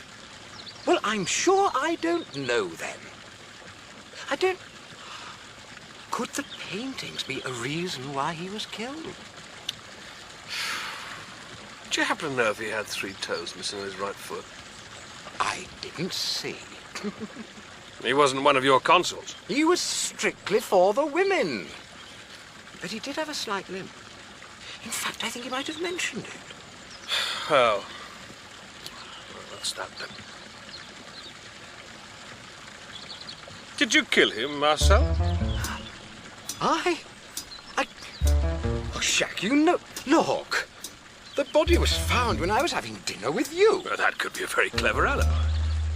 Why should I want to kill him? Well, I don't know, sexual inclinations. Maybe he resisted your advances, or because you knew he was a pilgrim. You were a citizen of the Revolution. I cannot cut a chicken's throat, let alone a man's. And why should I want to disfigure him? Do you really think that I could do that? No. I have to go. I'd lend you my carriage. But having been away, I haven't found a new coachman yet. Damn nuisance. It's all right. I enjoy the exercise. Marcel, a word of advice. Just keep a low profile until all this is cleared up, okay? If I report that the dead body is a friend of yours, it would be well to play the innocent as skillfully as some of your actors. Jacques, I am innocent. I haven't done anything. Please, you must believe me. You see, now we've found out who the dead man is, we have to go about finding who killed him. You can't go up there! Duval, get this woman out of my way! Sir. She's working! All this work, woman! You can't, I'll be ruined! Well. How quaint. Duval, take the blindfold off that man and untie him. Sarge.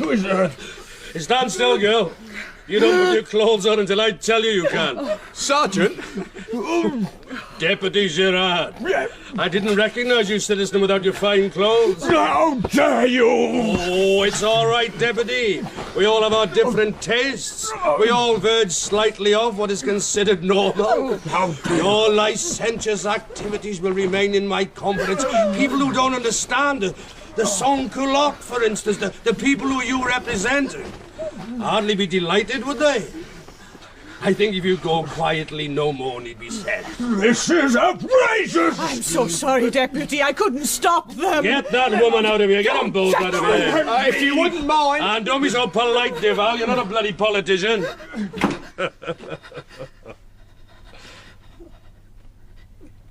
Can I get dressed, sir? No, you can't. Perk of the job, Chantal. This is Chantal Duval. Used to be a nun, but it wasn't exciting enough for her. How old are you, girl? 23, sir. Nice, eh, Duval? Very nice, Sarge. But you can't afford it. This place is for the knobs, the rich, the corrupt. If this was Paris, they'd all be in the Bastille. But in the provinces, we compromise for the easy life. Sit up straight, girl. Look at me. Remember the man 2 weeks ago, the man with the markings on his arm? Yes, sir. He had 3 toes missing on his right foot, yes? Sir? He only had the 2 toes on his right foot. No, sir. What do you mean, no, sir? He had no toes missing.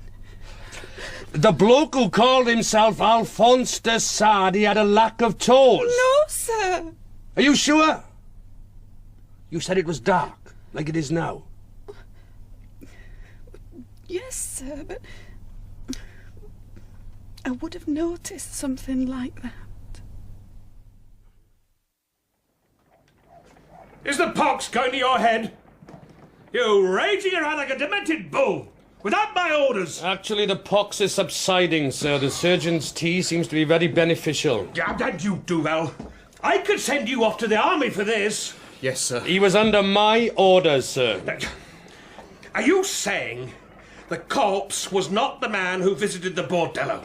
The corpse had 3 toes missing. The surgeon said it was an old wound. The man humping our little nun, probably the Englishman Jordan, had all his toes. So it stands to reason that the dead man is not Jordan. Oh, hell's teeth. What puzzles me, sir, is why we didn't ask about the toes on our first visit. Because we assumed the man found dead was the man in the brothel. We wanted a description of his face, not how many toes he did or didn't have. Not like the Lieutenant General to make assumptions. You really think he's trying to hold up the investigation, Sarge? I don't know, Duval. But it's interesting he has an association with Madeleine Boniface. It's been said she's a sorceress and an alchemist. And you know what they think of the revolution? Give me a break, woman, I'm busy. He's been missing for 2 weeks. He pays his taxes and we're entitled to your attention. Report it at the desk. Hurry up! My sergeant wants me. Look, who's going to feed us? He's never disappeared for 2 weeks before. Maybe he joined the army to give him a rest from your ugly face. Oh, do me a favour. He was discharged from the army. He lost 3 toes on his right foot in the Spanish campaign, and then he got the cowpox. Even the army aren't taking cripples yet, are they? Duval! Sarge, think you better come here, quick. God. Madame Patrice, you've taken a long time to report him missing. She said he's disappeared for a week before now, sir. Oh, all right, Duval, all right. His skin was brown from the sun. Yes. Marked from the cowpox. Yes, sir. He was discharged 3 months ago, not for the pox, but because he lost his toes. Did he have an inscription on his lower arm? Sir? Right arm, some letters engraved on his skin. No, sir. I thought not. Sergeant. Madame Patrice, we have to inform you that a man with similar marks on his body, a man with toes missing on his right foot, was found dead 2 weeks ago. His throat had been cut and he had no identification on him, and his face... Now, that's not necessary. His face... Well, we didn't recognise his face, madame. Oh. Who's going to feed us now? Duval, take Madame Patrice to the writer's room. Get someone to read her the details. Show her the clothes that were found on the body. See if she can identify them. Sir, this way, lady. I'm sorry, madame. Madame Patrice. Yes, sir. How long had your husband worked at this place? 2 months, sir. His master was a good employer. Damn it, Monet. We were looking at it the wrong way. We, sir? I was merely following orders. We wanted to think the dead man was a pilgrim of Jerusalem, that the arm was cut off to conceal the inscription, but there never were any markings there. We were led to think there were. And that's why they had to take away his face. I'd seen the man before. Tell me how you knew his throat was cut. You told me. I didn't. Well, someone must have done. You knew he had no face. Gossip, then. You were in Paris, man. Heard from your coachman in Paris, Marcel. No, and I doubt if I will. I doubt it, too. Starting afresh in Paris. I suppose someone had better tell his life. How does a dead man impregnate a servant girl? What? Charles Patrice. Deceased. And you know it. He was dead when we were in a carriage going to dinner that night. But you gave me the cover story about him running to Paris. I don't know His wife came to us today to report him missing. Well, yes, I said... Charles Patrice lost 3 toes in the Spanish campaign. Our corpse had 3 toes missing. Oh, Who killed him? You or Jordan? Jordan. Why? Patrice had heard us. He'd overheard us talking about the pilgrims. About Robert raising money in Spain and going to Prussia. He heard us talking about this disaster which is called a revolution. He was going to blackmail us. He had to die immediately. A coachman's life or a king's life. There is no choice. When was he killed? Patrice came to me that afternoon when Jordan was at Madame Deschamps. Patrice told me what he'd overheard. Before I knew it, I found myself holding a pistol to his head. I didn't know what to do. I thought maybe I should just shoot him. And then Jordan came back. I told him what Patrice knew. Jordan didn't say a word. He took a sword off the wall and just slit his throat. As if he were butchering a pig. And when his missus finally got around to reporting the poor sod missing, you could say he's bunked off with the sexy servant girl. It was Jordan's idea. It was all so confusing and it happened so fast.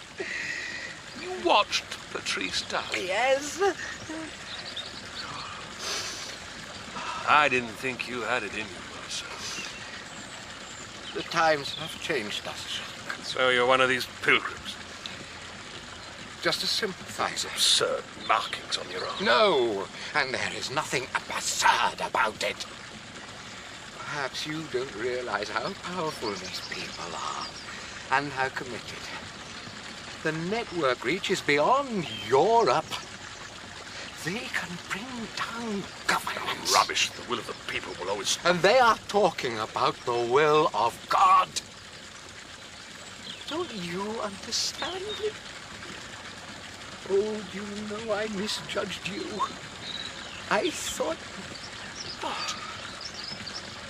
It doesn't matter.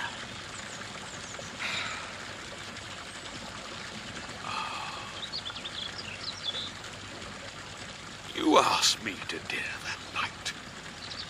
Not to talk about art, but... You are mad! And you are a compassionate man, Jacques. Someone in high place would have been useful. And if we knew you sympathized... And I know you hate this carnage as much as I do. And it will get worse.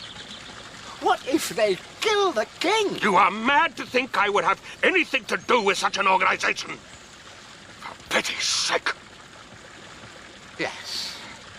And now it's over.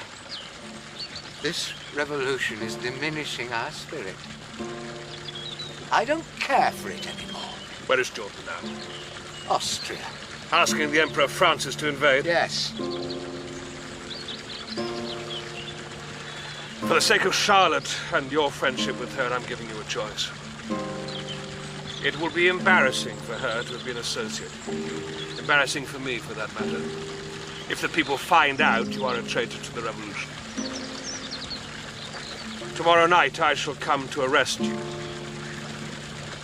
That gives you a day and a half to do what is appropriate. One of the penalties of being famous is that people know you Marcel. And I will hear if you try to leave Amiens.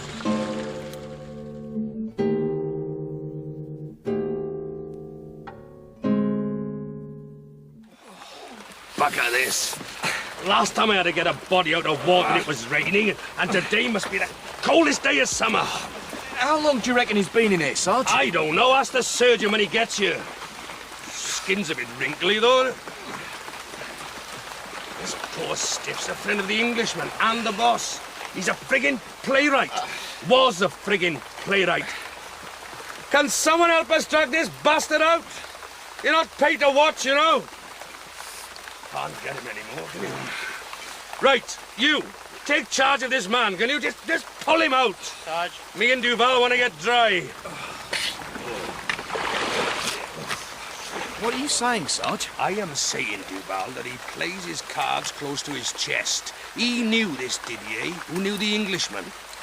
Tainted by association. Oh. Something you could use, Sarge. To your advantage. Maybe, Duval. But we'll bide our time for now, I think. Bide our time. Birdsong gives you such a false sense of all's well with the world, doesn't it? Poor Marcel.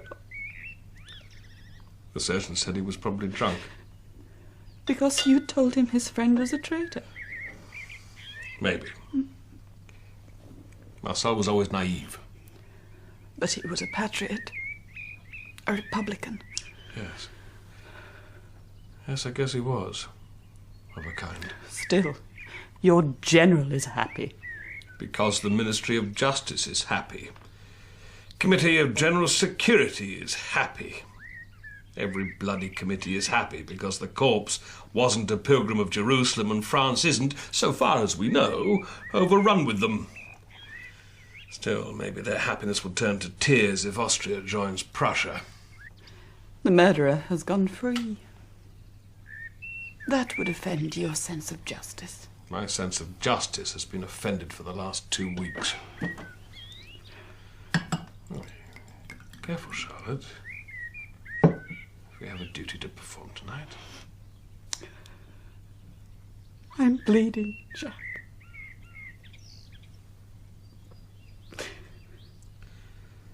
No child for us this month. Will there ever? Madeleine said, give the Agnes Castus 2 months. If nothing by then, we should try sculpting. Oh, maybe Madeleine is a charlatan after all. I paid her no money. She could still be fooling us. She's not a charlatan. Monet's pox is gone. Still, he's no less dangerous for that.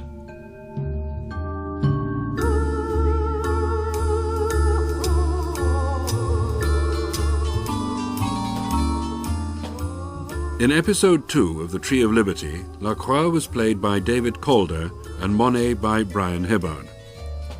Charlotte was Catherine Pogson, Madeleine was Frances Tomelty, and Didier was Steve Hodson. General Roland was Christian Rodska, Madame Deschamps was Sue Roderick, the surgeon was Matthew Morgan, and Duval was Simon Ludders. Original music was composed by Paula Gardner and performed by Mark Edwards, Jeanette Masocki, Ron Parry, and Paula Gardner.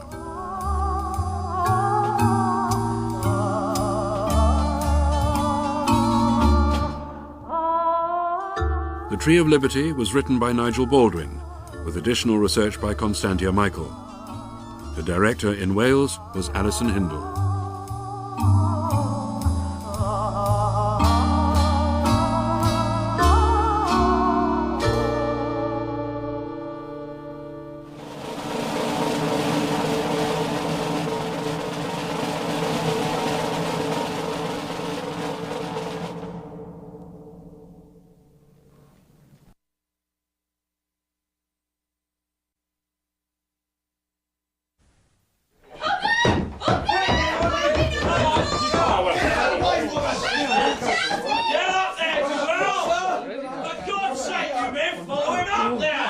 This the one? Can't you smell it? Look, it's been locked. Okay, kick it down. No, smell that. Smell. Move your asses. God, what is that? Oh, smash the window, for God's sake! Smash the window! Okay, get out of it until it clears. Okay, sir. I'd use your handkerchief, sir, if I were you. Nice. Very nice. Very healthy atmosphere. He's a doctor, did someone say?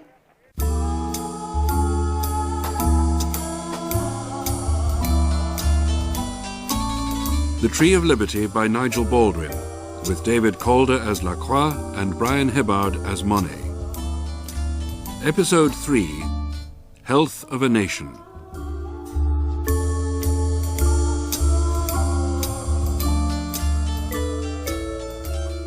Why are the English laughing at us? Why are the English laughing at us? Why are they laughing? They've smuggled out of France Jacques-Louis David's latest and best painting and are exhibiting it in London. And you think they're not laughing at us? Why must it be the English who smuggled it out? Why couldn't some Frenchmen have stolen it and smuggled it? After all, there's money in it. And when have you known a Frenchman ever to say no to money? Don't tease me, Jacques. You think The Health of the Nation is David's best painting? Yes. Don't you? I've only seen it once. I've only seen it once, Jacques. We were only in Paris 2 days. What was wrong with it? Hysterical. Slightly propagandist. Depicting a nation as healthy by painting a gleeful mob taunting the king and queen as they're being brought back from Varennes strikes me as simplistic. I never thought you'd be overly sympathetic to the king and his wife. I'm not. Still, it's a bit excessive to put him on trial next week.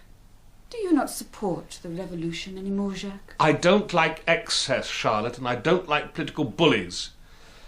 I'm a Lieutenant General in the Police Judiciere trying to keep some semblance of order in Amiens.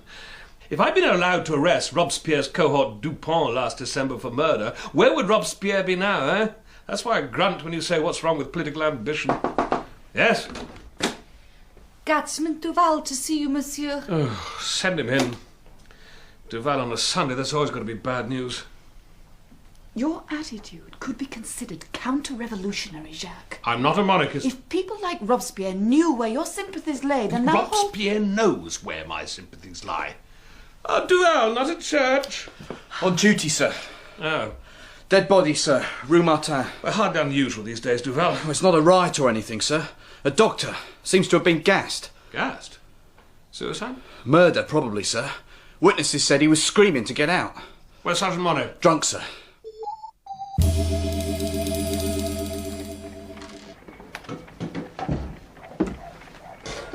Look at his face. He didn't want to go, did he? Do we know who he was? Physician, Jean Dupre. Oh, know him? Should I?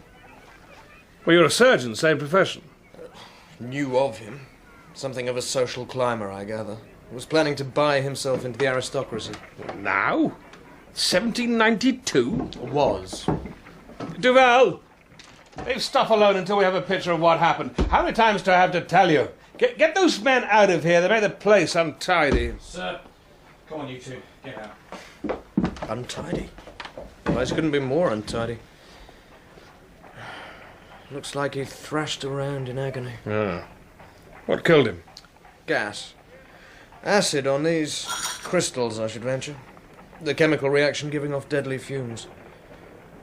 If he didn't kill himself, the person who did kill him must have got out pretty sharpish.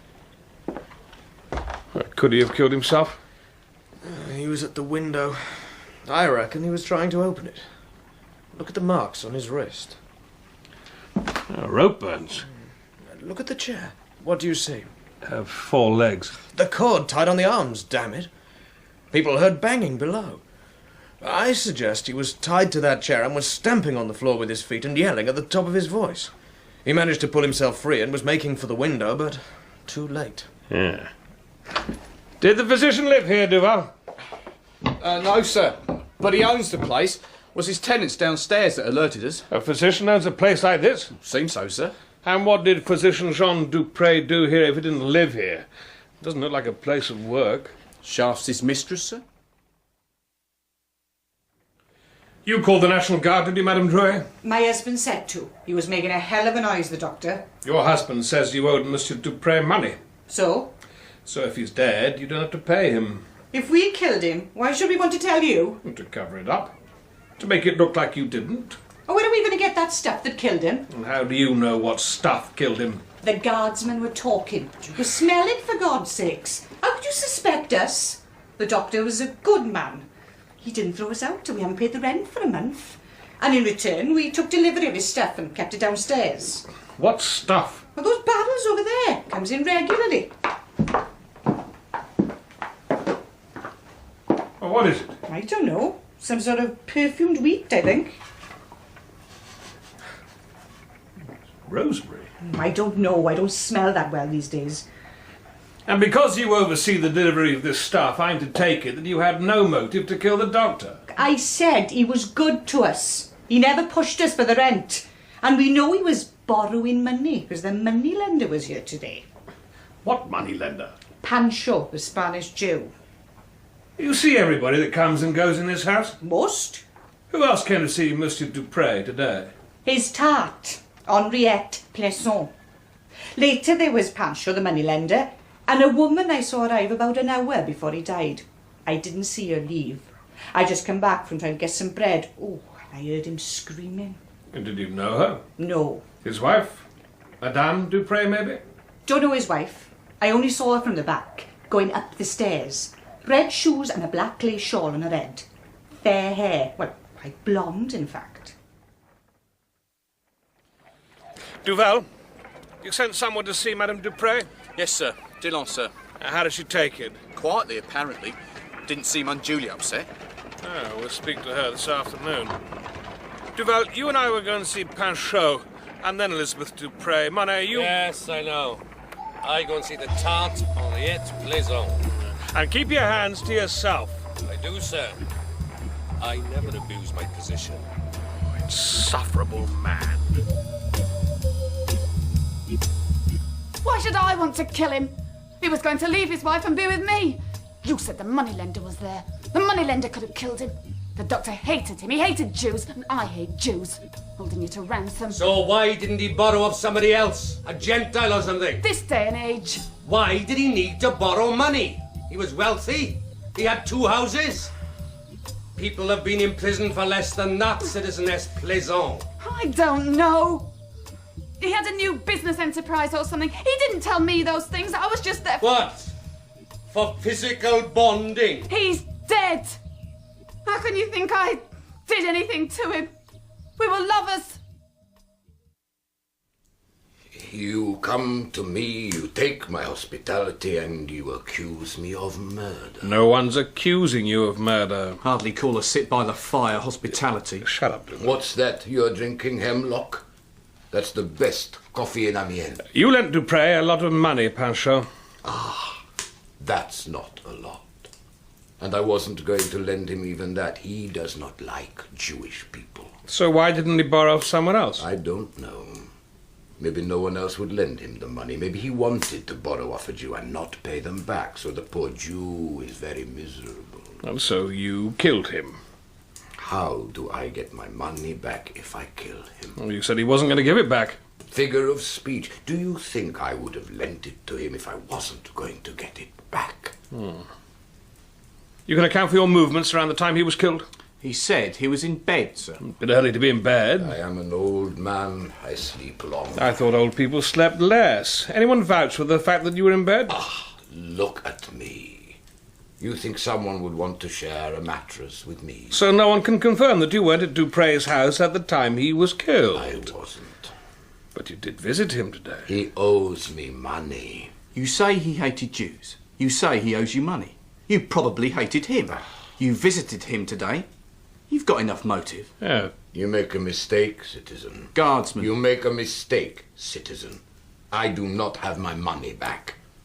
Now his bitch of a wife has a motive. Jean Dupré was going to leave her for his mistress, another Jew hater.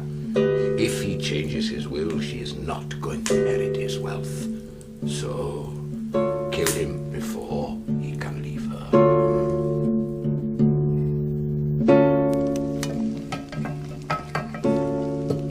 Was I seen at my husband's other house? I was not. So what are you insinuating? Madame Dupré, a woman with a black lace shawl and red shoes was seen going upstairs to your husband's room. We have established that you have red shoes and a black lace shawl. Every woman has a black lace shawl. And red shoes? I don't wear them for daily affairs. So you were at your husband's house today? His second house. This is his house. No, I wasn't. For God's sake, Lieutenant General, you have to believe me. A physician with 2 houses. How come he's so wealthy? Was so wealthy, Lieutenant General. He's dead. Counter-revolutionaries own too much property. And now it will all come to you, no doubt. Yes. Yes, I suppose it will. So, how come he was so wealthy? He worked hard. That was his one redeeming feature. You don't seem very upset, Madame Dupré. Yes, well, let's say we didn't get on. But lots of people don't get on. They don't all kill each other. We arrive and you're calmly cooking a meal. People have to eat. Your husband was going to leave you for his mistress. You could have been out in your ear, madame, with no income, nothing. He wouldn't have divorced me. I know too much about him. Too much about him in what way? Well, nothing specific. His character, his idiosyncrasies, that sort of thing. His tastes. A woman answering your description, including the blonde hair, Am I the only woman in France with blonde hair? was seen going up his stairs an hour before he was killed. Elizabeth Dupre, you have the motive, and I'm arresting you on suspicion of murdering your husband. I did not kill him. Anyone help you out, citizeness? Anyone see you about the time of the murder? I told you I was here on my own all the time. That's unfortunate then, isn't it? You visit me so often these days, Lieutenant General, people will start to talk. Since no one knows the work I do, maybe they think you're keeping a mistress, and that is my source of income. But my sergeant has his suspicions. Well, that's useful. Madeleine, he doesn't know where you live, and anyway, he has no proof. Who needs proof these days when anyone can denounce anyone for just about anything? It hasn't come to that. It will come to that, once they have got rid of the king. They will not kill the king. It is written. You know chemistry, Madeleine. Tell me about the crystals. Vitriol poured over prussiate of potash crystals, giving off gas, cyanide, prussic acid. Very nasty. And whoever did it must have got out of the room pretty quick. A minute with that chemical reaction would have been enough to kill you, unless you held your breath. An agonizing death, if not prolonged. Why not just stab him? A woman maybe doesn't have the strength. Oh, fair point. But then, would a woman have the strength to tie the man to a chair? These crystals easy enough to get hold of? No, not really. You'd have to be a doctor or a chemist to get them without difficulty. Or from a place of learning, like the academy. Or a doctor's wife? Dupre could have had them in his surgery. But would Madame know what to do with them? Well, someone could have shown her. Yes, but it would have had to be someone educated into which specific chemicals to use. I know that pair. She's a midwife by trade. He was something of an anti-Semite and a social climber. What is this? I was hoping you might tell me. Found barrels of it downstairs in the corridor at Dupre's house. Woman said he had it delivered regularly. Aromatic bran. Thyme, rosemary, and oil of lavender, if I'm not mistaken. Distilled spirits of wine. What would it be used for? Spirits of wine? A disinfectant. Wouldn't be surprising for a doctor to have quantities of it. What about the rest of it, this aromatic bran? I don't rightly know. Lots of uses, probably. And my sergeant tells me they might use it to disguise revolting smells. The sort of stuff they use in taverns when people are thrown up. Well, you should know. Dear Sergeant Monet, how is the thug? I don't trust him. And I wish I didn't have to work with him. He's obstructive. Can't say I have many friends in that department, one way or another. I'll be your friend, Lieutenant General. You're going to need all the friends you can get as the climate changes. Well, you will save me from the scaffold, will you, Madeleine? You will be surprised what I can do, Lacroix. Oh, you shouldn't be. You have the gift of knowing, but you deny it. Tell me something. Could a doctor make enough money to earn 2 properties by practicing medicine alone? Not unless he could make people live forever. And even I can't do that. What's going on, Monet? Don't yell at me, sir. I will yell at you, Monet. You're an imbecile. Where is he? We've locked him up, sir. Oh, marvellous. The man has confessed to murdering his father. So you let Elizabeth Dupre go? Yes, sir. What if his confession is false? Why should George Dupre want to face the guillotine for something he didn't do? The witness saw a woman go upstairs 1 hour before Dupre was dead. Did the son say he dressed up as a woman? No. Who stands to get the estate if the father is dead and the mother's been executed for murder? The son! So why should he want to admit to murder if he actually did it? Because he did it and he's an honest boy. Because he's in love with his mother. Because he's loopy. I don't know. Oh. We'd better check on who stands to benefit from the doctor's estate in case it's not his next of kin. Sir? Not now, Duval. It's important, sir. And it's going to confuse the issue. Oh, what then? A man came in after we locked up Georges Dupre. Said a neighbour told him Dupre had made a confession. News travels fast. Antoine Ferrier has a salon of wax in Rue Voltaire. I know it. He said Georges' confession is preposterous. Ferrier was with him about the time Dupré was killed and had been for the previous 24 hours. They had ridden out of Amiens to fish. These figures look dead. I thought they were supposed to be alive. No, they're wax. How are they supposed to be alive? Look alive then, sir. Sorry. Sit down, Dupré. No one asked you to move. Oh, this is pointless. I told you, I killed my father. Now, we'll see what Citizen Ferrier has to say about that, shall we? I don't know why we bother. If he wants to die, let him die. Because I'm interested in justice, Monet, and fair results. Are you suggesting the revolution doesn't administer justice, sir? I didn't mention the revolution, Monet, did I? I think Monsieur Ferrier would be well advised to display the figure of Robespierre more prominently. He's aping the courteous salon of wax in Paris, but it's nowhere near as good. Shame on you, Lieutenant General. It's a fair attempt at artistic expression in a provincial town. Ah, Monsieur Ferrier? Antoine Ferrier. Good evening, gentlemen. And you're right about Robespierre. One has to be so careful that the right people are given prominence in a salon of wax. The heroes of the revolution, I mean. The business not so hot, Monsieur Ferrier. Political upheaval, even good political upheaval, tends to jeopardize business concerns. You know Georges Dupré? Of course. We've been friends for over a year now. Georges, what is on your mind confessing to your father's murder? I did it, Antoine. You were with me, you fool. You know you were. He's devoted to his mother. He doesn't believe she could have done it and would happily die in her place. Happily? Willingly.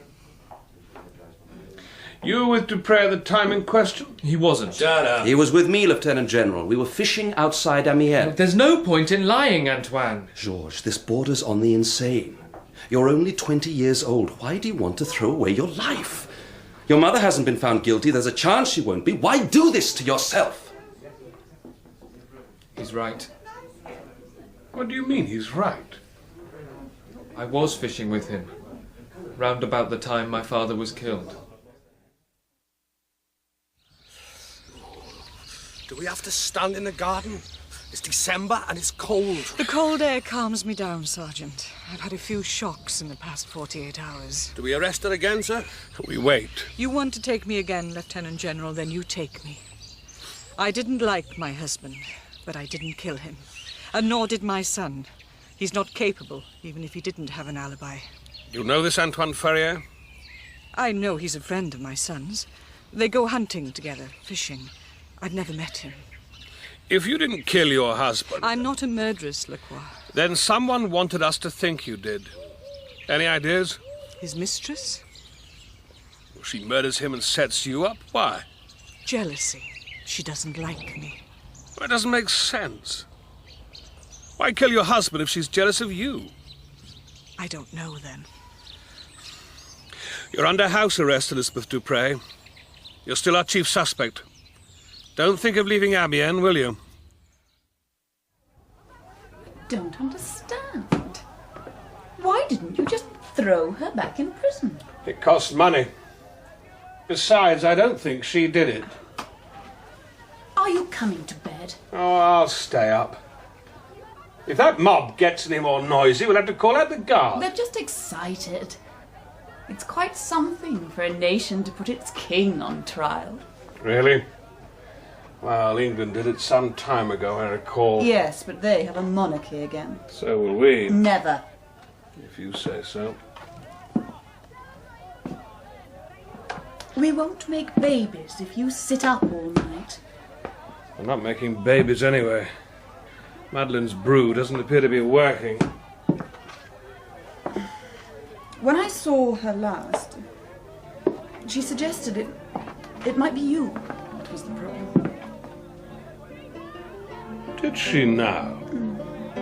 That's interesting. Am I not doing my part? Am I not doing mine? You're thinking about Dupré. Of course. When do you ever stop thinking about work? Elizabeth Dupré knows more than she's letting on about Antoine Ferrier. I think she knows him better than she said. Do you wish to avoid me tonight, Jacques? Now, we have a Dr. Gas by chemical reaction of crystals and acids. You are infuriating sometimes. A witness that day who saw Dupré's mistress, a moneylender, and a woman answering a description similar to the wife, Elizabeth Dupre, all going up the stairs at different times. A son who admits the murder after the wife has been arrested for it, and then denies it when a friend steps in with an alibi. Could be a play at the Comédie Française. Why don't you think the wife did it? Oh, it's too obvious. Jacques LaCroix is never wrong. If it's like this in Amiens, what will it be like in Paris? I hear some frightful things go on there. I have to go, Antoine. Oh, have another glass, Georges. You're safe, and so is your secret, if you keep to the agreement. Look at them. In the half-light, they look real, don't they? Figures of wax. Robespierre, Danton, Desmoulins, Marat, Brissot, Vergniaud. May the Supreme Being bless them all. The King and Queen have gone. You have taken them out of the display. In a cupboard. One has to be tactful, Georges. Antoine. Relax, Georges. You have to do this for me. How was I to know your father was going to get killed? What do you care anyway? No one liked him. And it's not going to affect your enterprise.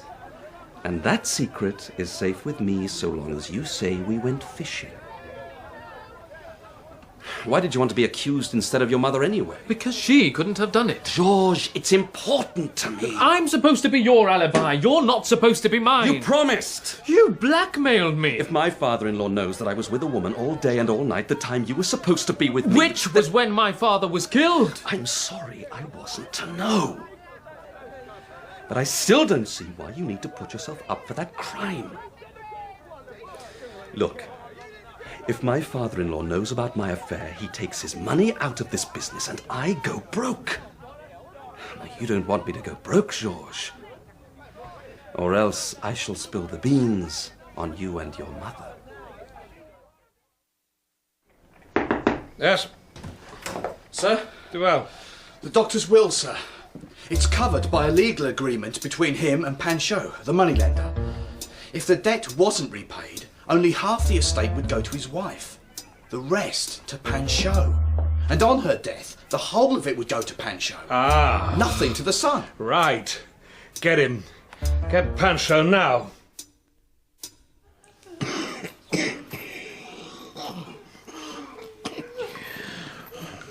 Will I die in here, Lieutenant General?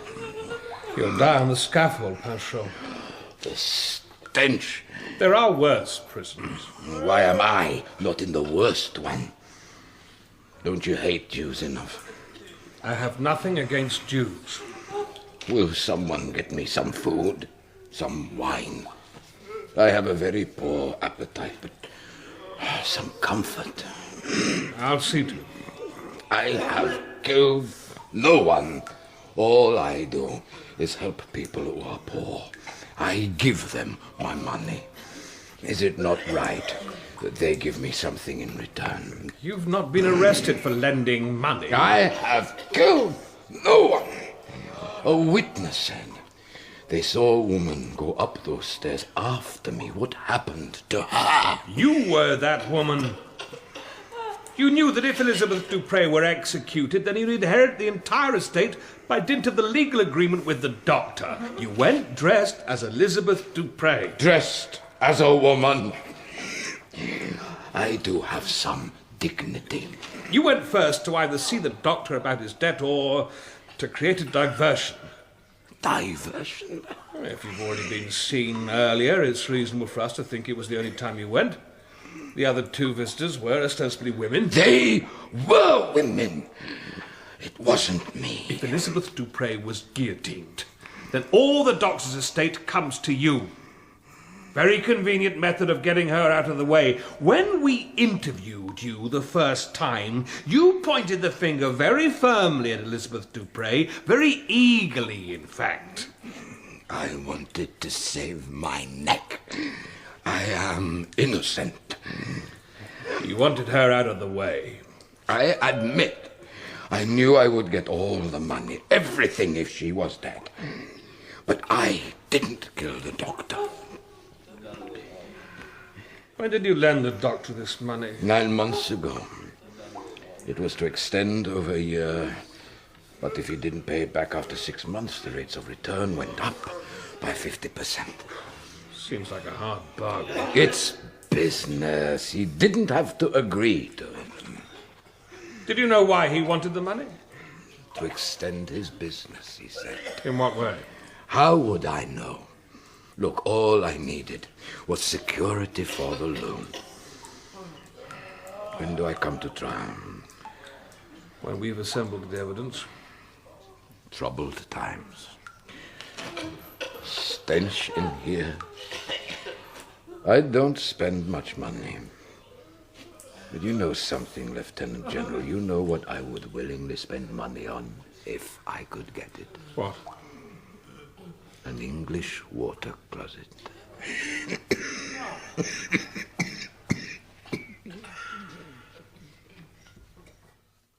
I'm working here.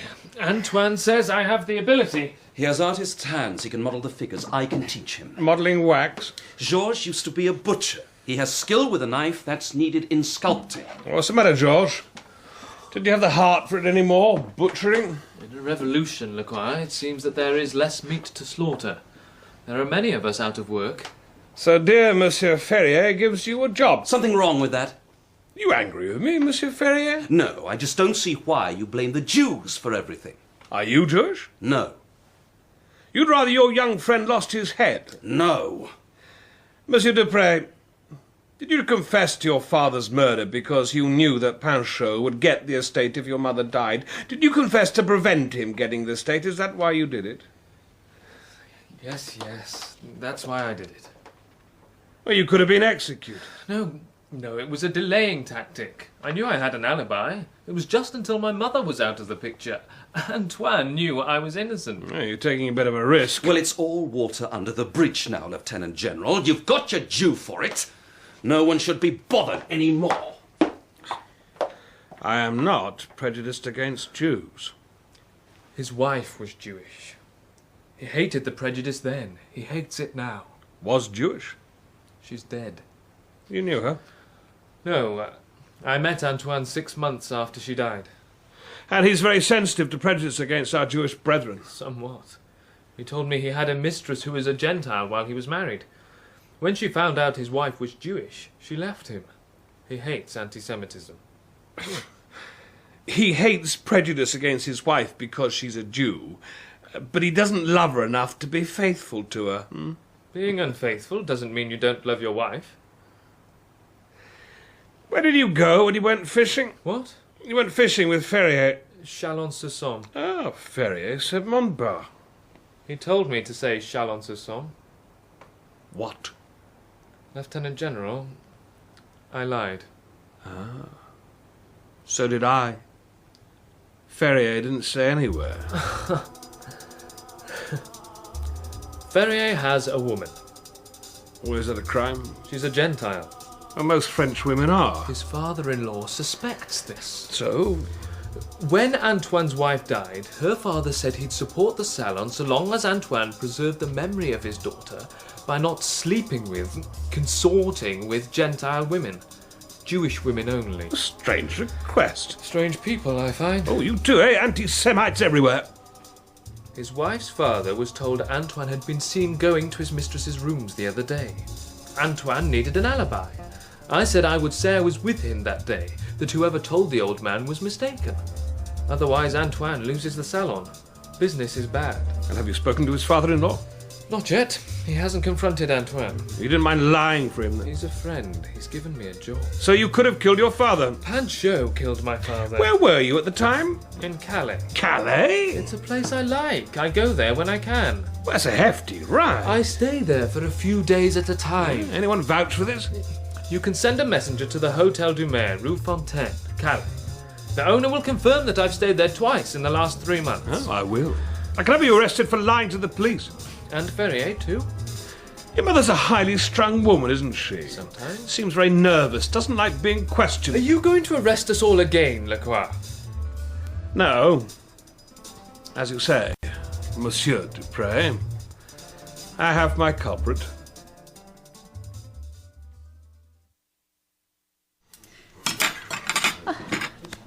Thanks for taking me out for a meal, Jacques LaCroix.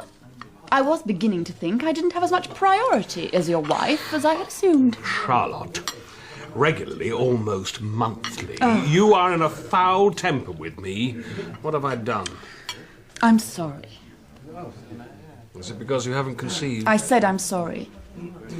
I'm extremely busy at work. You've got your man. The case is closed. There are other crimes to be investigated, and with Panchaud, the evidence is circumstantial. He was the second person to visit the doctor that afternoon. A witness saw him, but there was someone after him. But you said it could have been him dressed up. Well, it was either him or it was a woman. But I don't see Elizabeth Dupre doing this. And no one else has got a motive. Well, convict Panchaud. The jury won't have any problem. He's a Jew. Oh, that's heartless, Charlotte. I don't have any problem with him being a Jew. But if he's a murderer... Well, there's something about him. I feel quite sorry for him. If he's a killer. I'm not sure he is. That's the problem. You said he wanted Elizabeth Dupre convicted because he stood to get all Dr. Dupre's property if she was executed. Well, okay, he's not a nice man. That's a damn sight different from him doing the deed himself. I think my husband is too soft for these revolutionary times. I'm a policeman trying to administer some sort of justice. Ah, but does France deserve the justice you want to administer?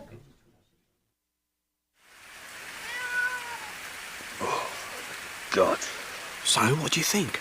You say this woman reported her husband missing, but he was dead. No, listen. His body was missing from the mortuary.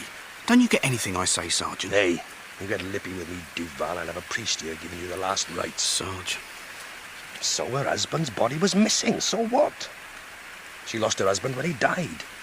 I don't see why she bothered about losing him a second time. How did she know? How did she know what? That her husband's body was missing. Did the mortician make a confession? Sarge? If the mortician's up to something, he's not going to run to a dead man's missus and say, look, I replaced the stiff with a bunch of bricks, is he? Well, that was what was in the casket. You said. The wife forgot that the husband wanted to be buried with his regimental colours. She nipped back at night and didn't think to ask the mortician. Thought she'd just drop them in the casket. And there he was, the body. Or wasn't? Well, yeah, that's what I mean. He wasn't. Just a bunch of bricks. Mortician should have sealed the casket. Sloppy.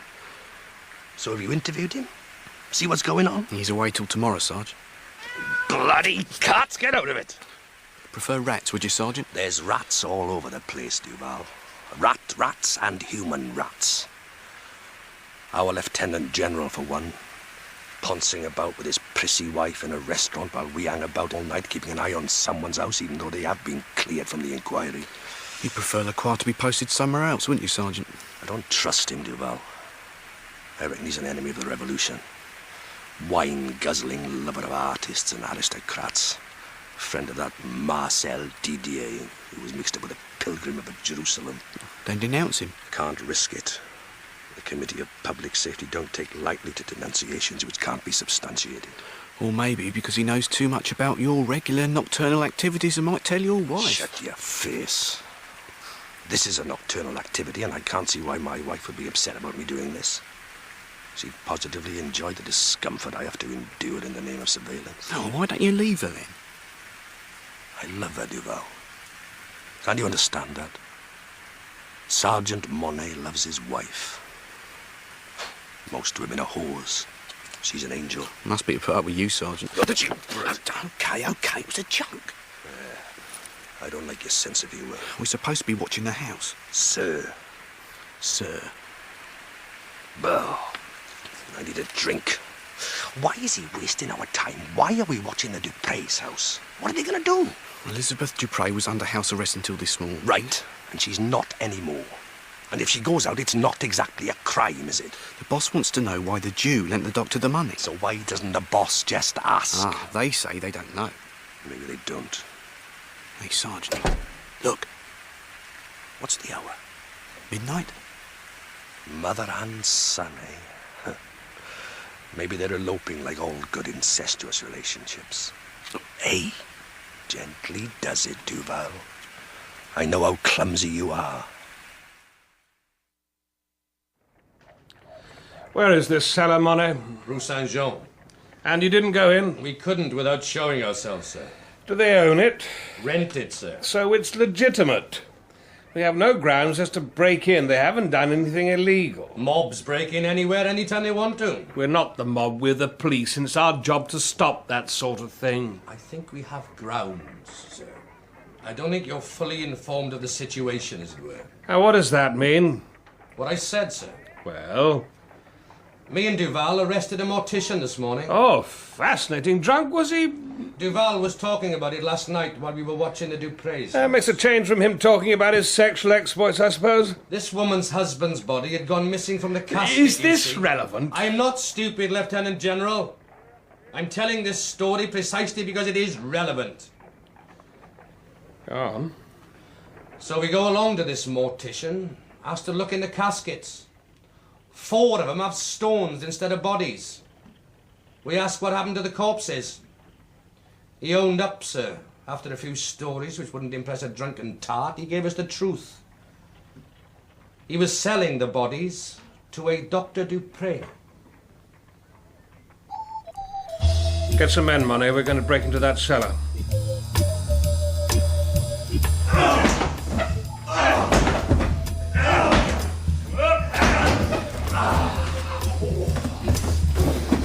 Give me that light here, come on. Sir? Well, I'll be back at. Oh, smells a bit. Death. Well, they can't have been dead long. They haven't started to decompose. How many dead have we got here, then? They're all dead. Very funny. 7. So, Lieutenant General, what are the Dupreys doing with 7 corpses in their cellar, then?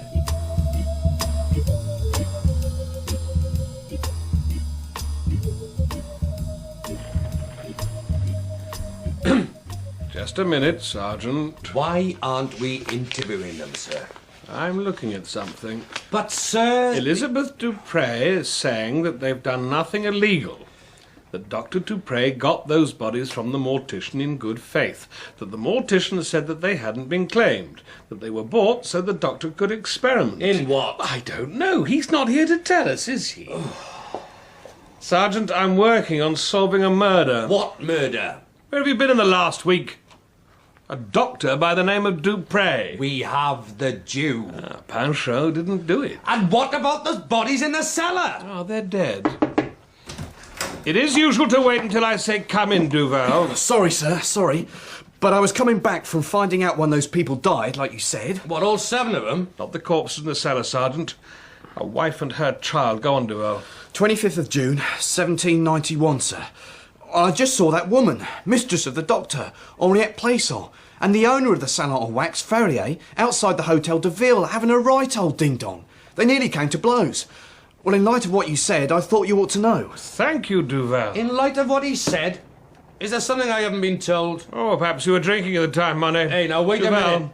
I've obtained a list of the good doctor's patients and treatments going back 3 years to December 1789. I've ring some names. Some are particularly interesting. We have the doctor's diaries for that period, don't we? Sir?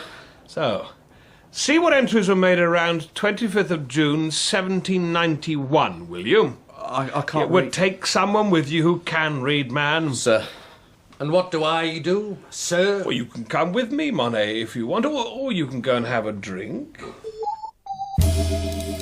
So you don't know why your husband wanted these bodies, Citizeness? No, Sergeant. But you visited the cellar. We went to see what needed to be done. Now my husband is dead. Oh, come on. Sergeant, that will do. Elizabeth, these papers. Do you know what they are? No. Georges? Never seen them before. They were in your father's study. From the Department of External Affairs. Giving permission for bodies of Englishmen who died in France to be returned to England for humane burial. So? Well, there were French men and women in that cellar. The mortician told us. I don't know what you're getting at. Why should someone want to export dead French people pretending they're English? Georges? I don't know. You see, we went to the Department of External Affairs. To speak to the officer concerned. Well, to put it bluntly, he said your father bribed him for those papers. A lot of money.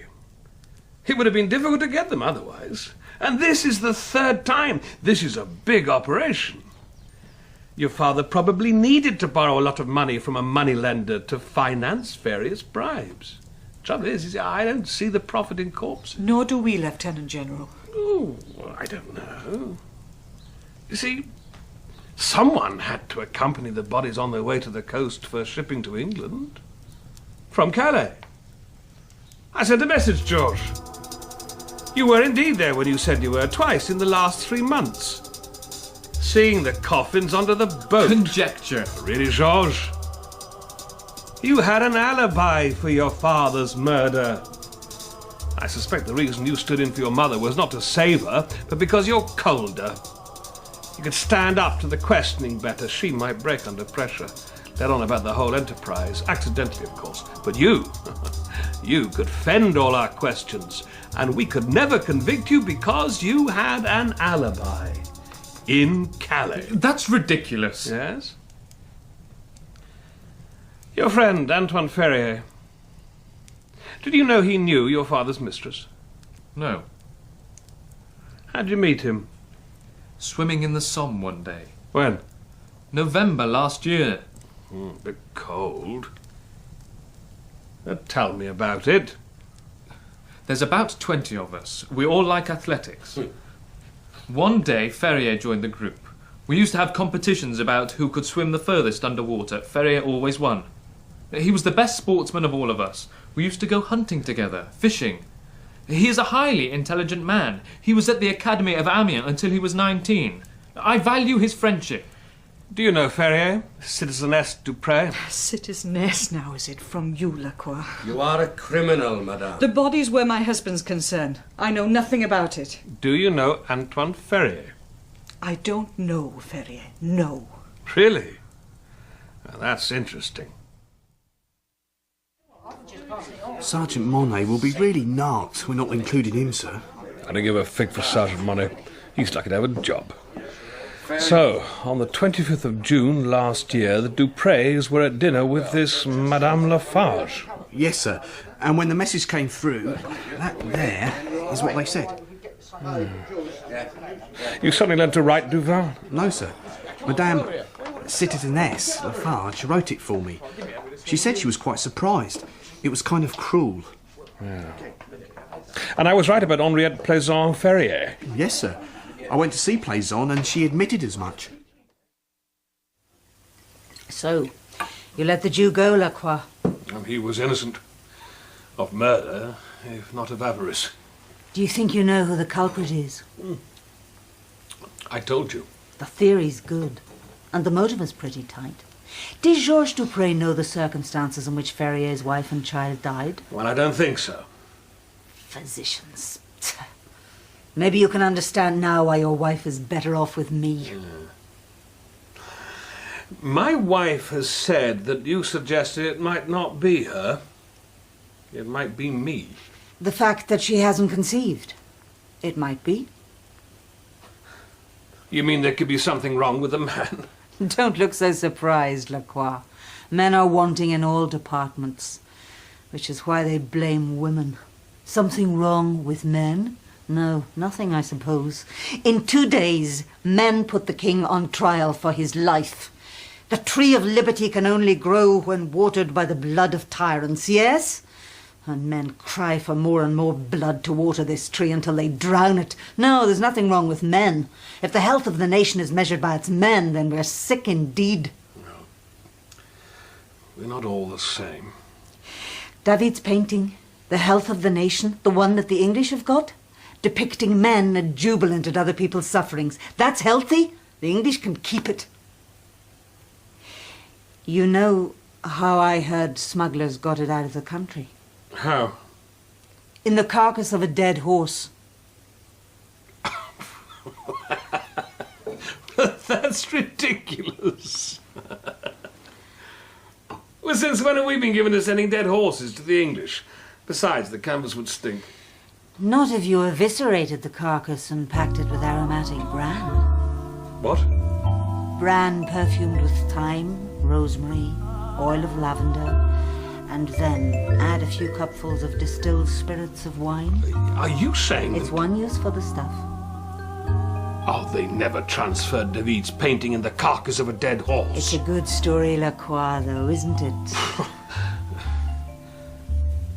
What are you looking at me like that for? It's a good story, isn't it? Didn't you say the doctor's son used to be a butcher? Now, where could he use his skills, I wonder? My God!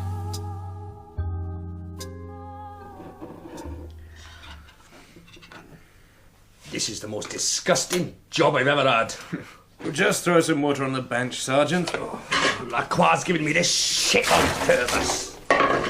He needs a reliable policeman as a witness. You should be honoured. I didn't think you were squeamish, Monet. I don't like to see stuff ooze out of corpses. Well, these bodies haven't decomposed. Nothing is going to ooze out. Looks like those models in the salon of wax, doesn't he? Let's have a look inside his tummy then, shall we? Oh, Mary and Joseph. What's this then? Nice smell, Monet, no? Oh.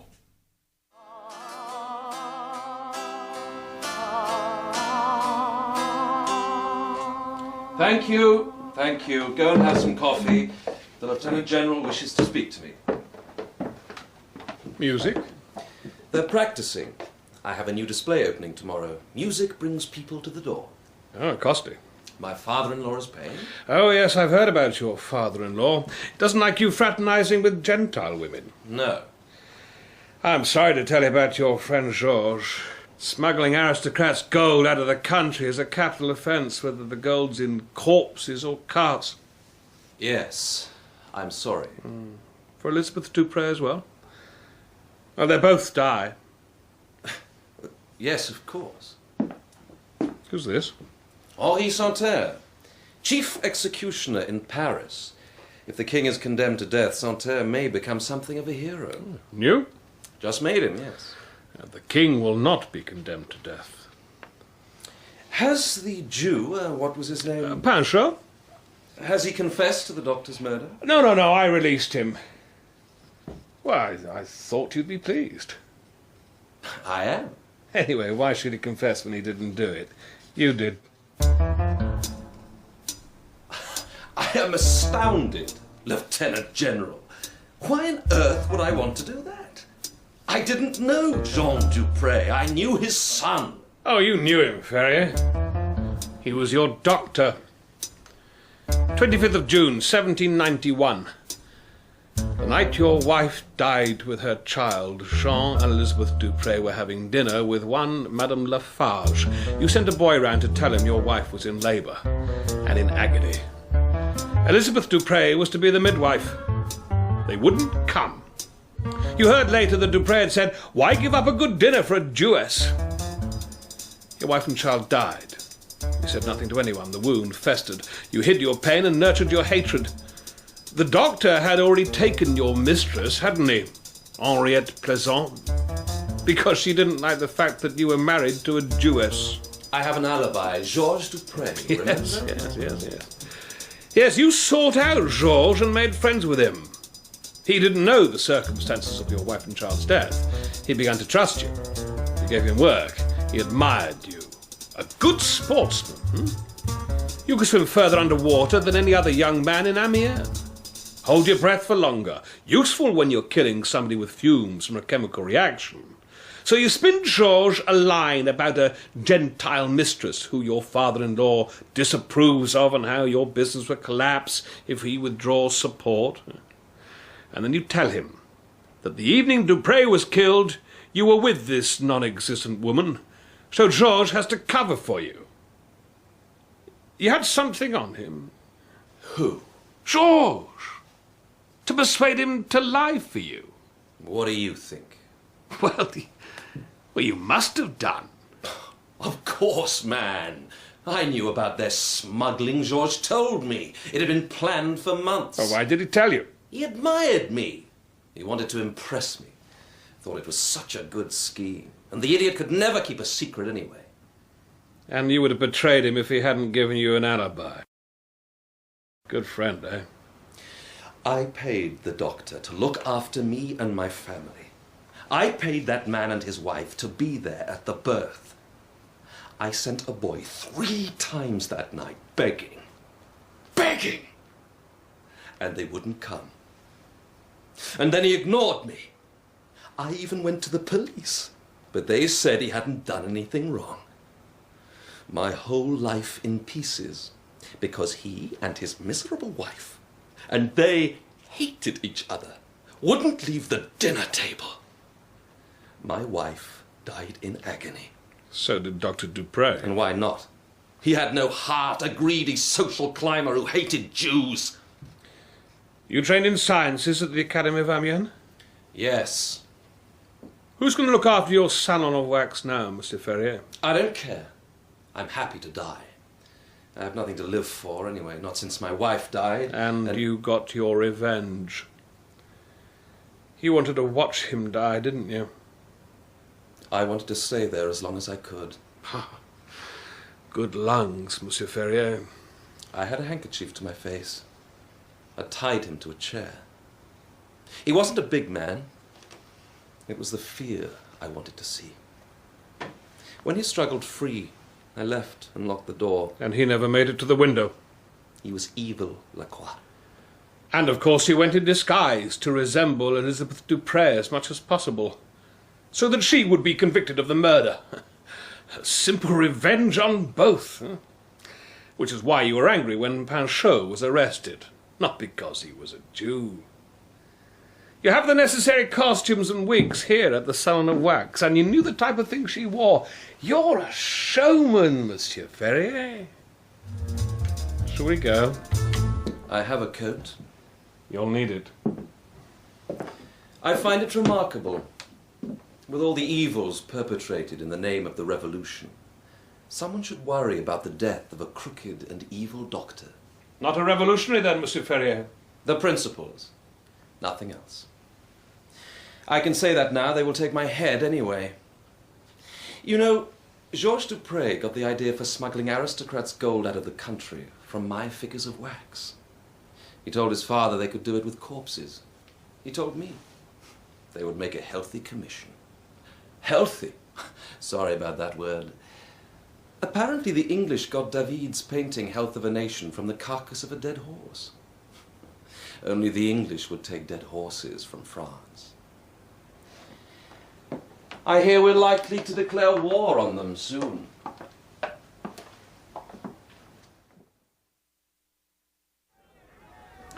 Ferrier's wife dies. Her father finances his son-in-law's business, but only if he doesn't fraternize with Gentile women. It seemed like a pretty tall story to me. So I find out the wife died in childbirth. Now I know that Elizabeth Dupre is a midwife. I also know that Ferrier and Georges Dupre are friends. If I can establish a connection between the doctor, Elizabeth Dupre and Ferrier, then the pieces will fall into place. And you did. What a clever man my husband is. That's not sarcasm, is it, Charlotte? No, Jacques. A genuine sentiment. Why is this mob so jubilant tonight? The word is that they will have to find the king guilty. It's a political trial, not a judicial one. Well, there should be enough in the convention to vote against his execution. You hope. You want him to die, do you? If it benefited the revolution. If it benefited the revolution. Political trials. I'm trying to foster justice in a country obsessed with political trials. Struggling against all odds, Jacques. What I'm struggling against is whether it's worth fighting for justice in this country anymore.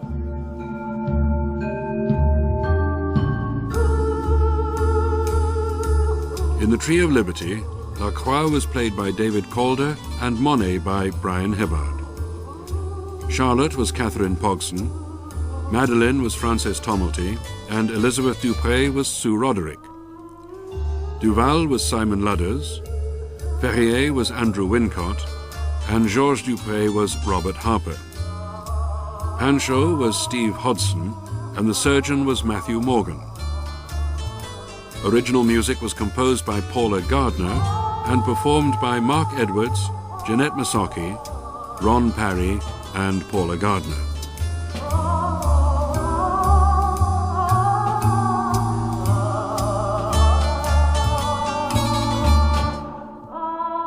The Tree of Liberty was written by Nigel Baldwin, with additional research by Constantia Michael. The director in Wales was Alison Hindle.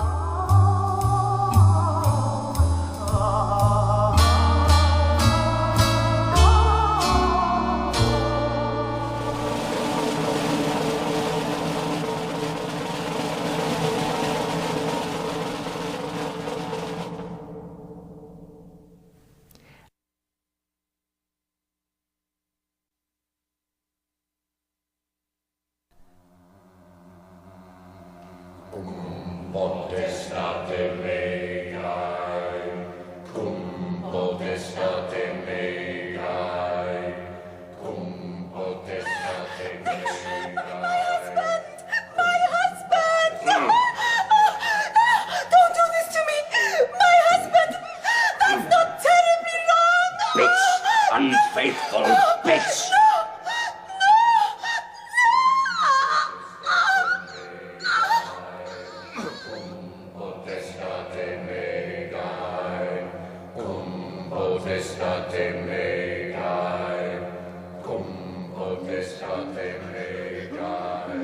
My God! He did it with a God! He strangled! He killed! My God! He's killed! Jean, I have to tell Jean!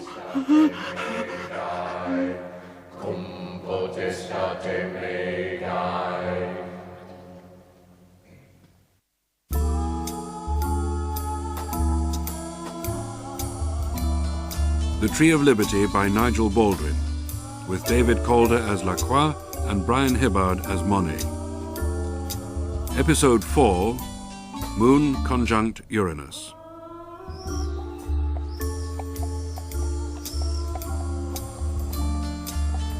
Come on, boy. That's a good boy. Come on. 5 o'clock. Time for your breakfast.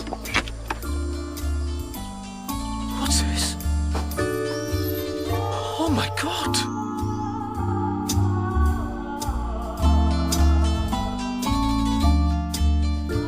Oh my God.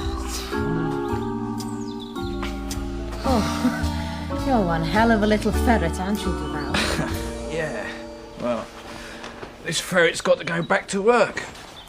So, you best get yourself off to your old man, girl. He's been away. I was still asleep when I left. Terrible state he was in. Booze. Yeah, but he looked terrible. Where does he think you are? Gone out to get the bread, haven't What bread? This sodding revolution's making scarecrows of us all. I? Citizen, that's the talk that feeds the guillotine. Well, you're not going to tell them, are you, my darling? Move your ass, girl. I can't be late. Your Lieutenant General a hard taskmaster, is he? They found a stiff at Chateau Varenne this morning. We've got to get over there first thing tomorrow. That's a fair ride. 3 hours. Don't fancy going backwards and forwards there every day. We'll be staying there, Duval, until we've got all the necessary information. The owner of the house is away. We'll be dealing with his wife, Madame Mervy, Citizeness Mervy. I've already sent someone in advance to tell her. Sir, well, I've just started a new... Oh, you know, I've got a woman. Well, she can wait. 3 hours ride? Sergeant Monet not come in yet? Sent a word saying he's ill, sir. Again? Yes, sir. I'm going to have to see that man. I'm sick of his drinking. It's been 2 days, sir. I can't seem to shift it. Lay off the drinking, Sergeant. You'll find yourself without employment or without some vital organ, or both. Is that a threat, sir? It's a fever, Lieutenant General. He hasn't left his bed for 2 whole days. Even to take a leak. You want some water, George? Yes. Yes, that will be good.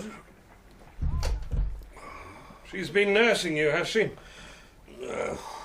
She's a good woman, in many respects. She needs a decent man, Monet, not you. She doesn't need any man, that's the trouble. I need you at Chateau Varennes, Sergeant. Just because some tart's been murdered, sir? The country's in upheaval and you're worried about some serving girl at a chateau owned by aristocrats which should be annexed in the name of the convention. It's mostly aristocrats, Sergeant, on the working committees that drafted the Constitution which changed France to what it is now. And was it mostly aristocrats, sir, that executed the king in January? What are you getting at? Oh, I was just thinking, sir. No one's really safe now, are they? Particularly if they have monarchist sympathies. I need you at Chateau Varennes, Monet. Don't threaten me. No threat intended, sir. Just an observation.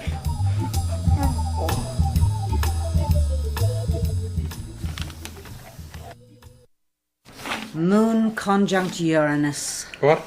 Your moon is in the same degree of the zodiac as Uranus. So? Uranus was discovered a few years back. It will come to symbolize revolution and science, particularly France's revolution. The moon represents emotion. Were you born with the moon conjunct in Uranus, you can bet your emotions would be in turmoil all the time. Now, its conjunction means a time of revolutionary strife. I don't need astrology to tell me that. And emotional strife. Your moon is about to conjunct with Uranus. You're going to find yourself in a predicament, Lacroix. I thought you were coming round to accepting some of my art. I prefer the art in painting. You should do. You have the gift of clear sight. I don't know why you keep denying it. Nonsense. Knock off the wine and see how clear it becomes. My wife was not conceived. Isn't there something else you can give her? Patience, Lacroix, patience. What she needs to be given is time. I have to go out of town. I don't know for how long. Will you visit her for me? She comes back from her mother's the day after tomorrow. I would, but I... How do you mean? Chateau Varennes, you say? Yes. You might need me to come with you. Why? I'm just interested in how you work. I've done you a lot of favours. You do me one. My men will think you're my mistress. How flattering. What happened to the girl? Hmm? The girl who was killed at Chateau Varennes? Your reason for going? Wake up, man. She was strangled, more than likely, and violated. At any rate, sexual activity had taken place. How do you know that? My surgeon examined the body. He must have got there pretty quick. He was there already. He was to be a guest for the weekend. Interesting. He arrived Friday night. They have a fine stable there, and he was to be riding all weekend. Then the body was discovered about 5 o'clock this morning. Take the grisly tools of his trade with him? There was male seed on her thigh, Madeleine. How graphic do you want me to be? Are you sure, Lacroix? Sure about what? That your surgeon is only interested in horses? Well, why else would he go to Chateau Varennes? Maybe he had a mistress. Oh, my surgeon gets all he needs at Madame de Chartres. The bordello? Yes. Seems to be a bit of a coincidence, though, doesn't it? To be on the scene at the appropriate time.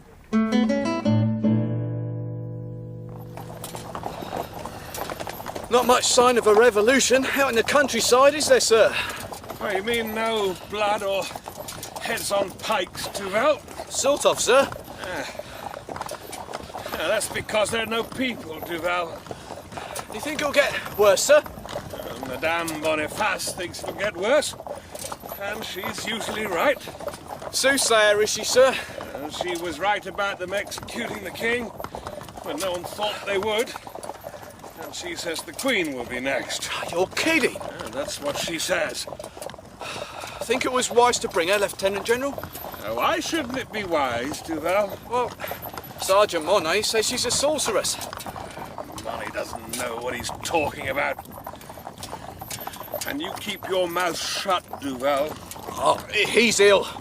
Probably delirious, sir. Yes, Duval. My feelings entirely. And if he carries on being ill, I'll have to think about filling his post. Really, sir? Keep in line, Duval.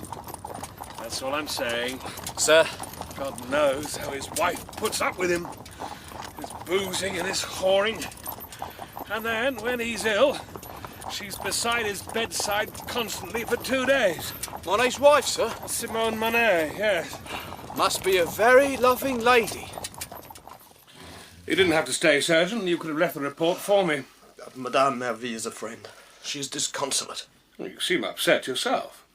Such a waste of a young life. Marie Rostand, 19 years old. Well, not like you. You're usually very detached. Well... Was she strangled? You have an interest in physician's work, Citizeness Boniface? I have an interest in all sorts of things. Where was the body found exactly, Surgeon? Duval, excuse me, don't get ideas above your station. I'm the Lieutenant General and I'm conducting the investigation. You're a guardsman. Now go and get the men's accommodation sorted out. I don't know how many nights we're going to be here. Sir. One hint of promotion and they get cocky. So where was the body found? Right here, just behind the stable door. A stable lad found her around 5 o'clock yesterday morning. Was she still warm? Oh, Lacroix! Answer her, Surgeon. She's here to assist me. No, she wasn't warm. So we could put the death around midnight or before? Not later. Are you trained in medicine, madame? I hear you found male seed around her intimate areas. What is this? Answer her question. Is this the alchemist I've heard about, Lacroix? What are you talking about, Surgeon? That you're fraternizing with some sorceress to make your wife fertile. I could challenge you. Right here and now, that's an insult. We both have swords, we don't need anything else. I apologize. I'm a trifle upset. Well, why are you upset? You see your fair share of dead bodies. Alchemy is a primitive form of magic, and we all know magic is a nonsense. So what are you doing here? Riding the horses. These are the best stables around Amiens, Lacroix. I come riding here every 3 months. I've said Madame Merville is a friend of mine. Was that all? She is a friend? Yes. And Citizen Merville? He's out of the country. You work for the police department. Do you think it's wise to fraternize at the home of an arms dealer suspected of selling arms to the English? There's no proof. For God's sake, Lacroix, does it matter who I socialize with? Some poor girl's been murdered. Find the murderer. Do your job, man. Did you know this girl? No. I'd seen her around. Spoke to her? Nodding acquaintance. So why are you so concerned, Surgeon? She was very beautiful. I got touched. You've been here before, Lieutenant General, yes? No, madame, never. Cum potestate megi? Madame? She was speaking Latin, Lacroix. I know no Latin. My mistake. The name sounded familiar. Your husband is away. My husband is in Italy, citizen, has been for a year now. Running from the revolution, madame? Josephine, please.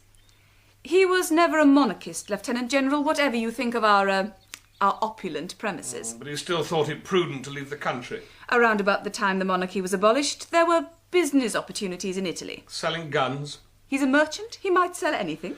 How long had Marie Rostand been with you, madame? Since she was born. Her mother was a maid here, died nearly 3 years ago. Marie worked in the kitchens from the age of 12.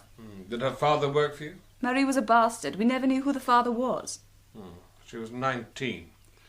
Yes. And married how long? 2 years? Our surgeon says he's a personal friend of your family. He is. He's been coming here for some time. Dangerous to be seen mixing with men who could be deemed enemies of the revolution. Why is my husband an enemy of the revolution? How close was the surgeon to your husband? Pretty close. In what sense? Best of friends? Madame? Didn't you know? Know what? Damn it, man, they were raised together. They're half-brothers. They emerged from the same womb at different times, I hasten to add. Interesting.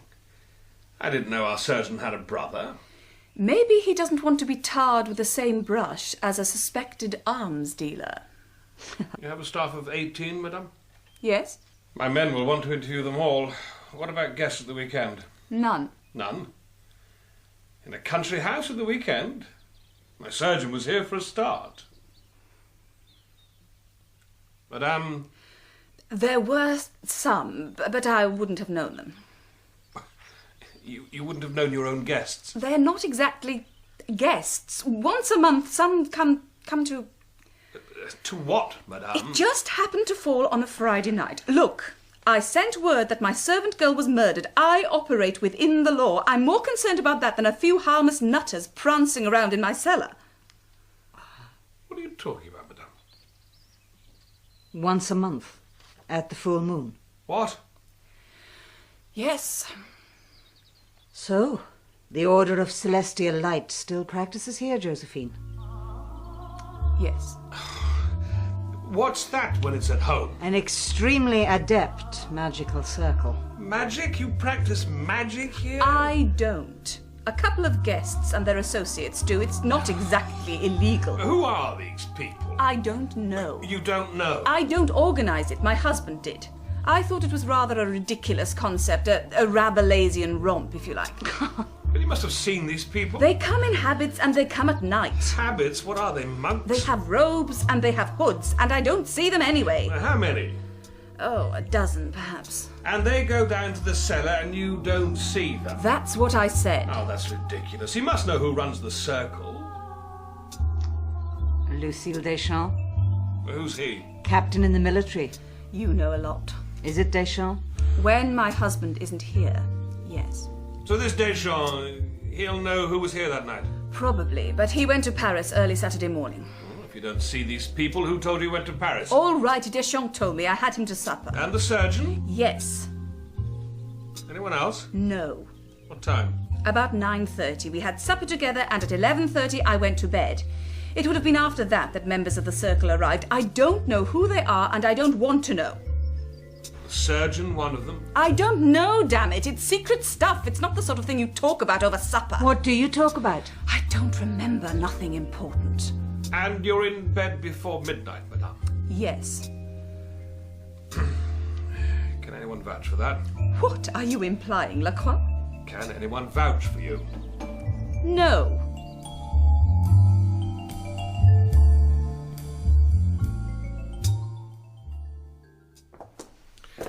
Why didn't you tell me lunatics practice magic at this place? I wasn't sure they still did, but it was one of the reasons I thought you might need me. Thought it'd be a nice surprise for me. Something like that. Are you happy that your chateau is used as a centre for occult studies, madame? Hardly a centre, Lieutenant General. Madame, these activities could be considered illegal, whatever you say. I don't practice them. Well, they are practiced on your premises. I was here once, Lacroix. I don't recall. Cagliostro was here at the time. Ah, I was in England. Who? Cagliostro.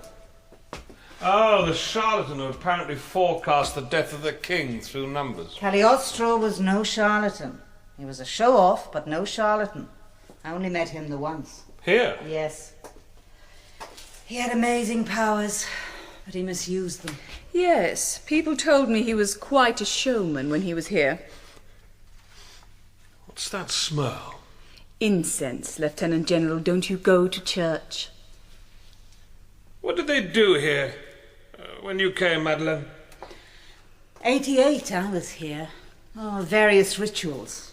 Not to my personal taste. The energies are too negative. Well, what sort of rituals? They summon up all sorts of entities to try and accomplish things for them. Oh, my God. It's true. They shall be rounded up and executed. It's a harmless parlour game, Lieutenant General. You don't believe in all that, surely. Lacroix, bring the torch here. What is this? Astrological drawings. The night sky in the northern hemisphere. The southern. That is the magician's altar. 4 gates, north, south, east, west, correspondingly guarded by the 4 archangels Uriel, Michael, Raphael, Gabriel. The principles: law, light, life, love. The elements: earth, fire, air, water. The tarot: coins, wands, swords, cups. The time of day: night, noon, dawn, dusk, etc., etc. The gates of the temple, Lacroix. Very complex. Your servant girl, Mary. Could she be murdered in some sort of ritual? Oh, that's preposterous. It's just a game. Yeah, I wonder. Is there a key for this gate, madame? I have a spare one upstairs, yes. Get it, please. You can see what's in there. Just get it. Of course. Lacroix. Mm-hmm. That Latin phrase she used earlier. Yes? Cum potestate magi. With the power of the magician. Well, what about it?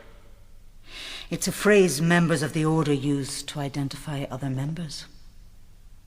Why should she say that to you?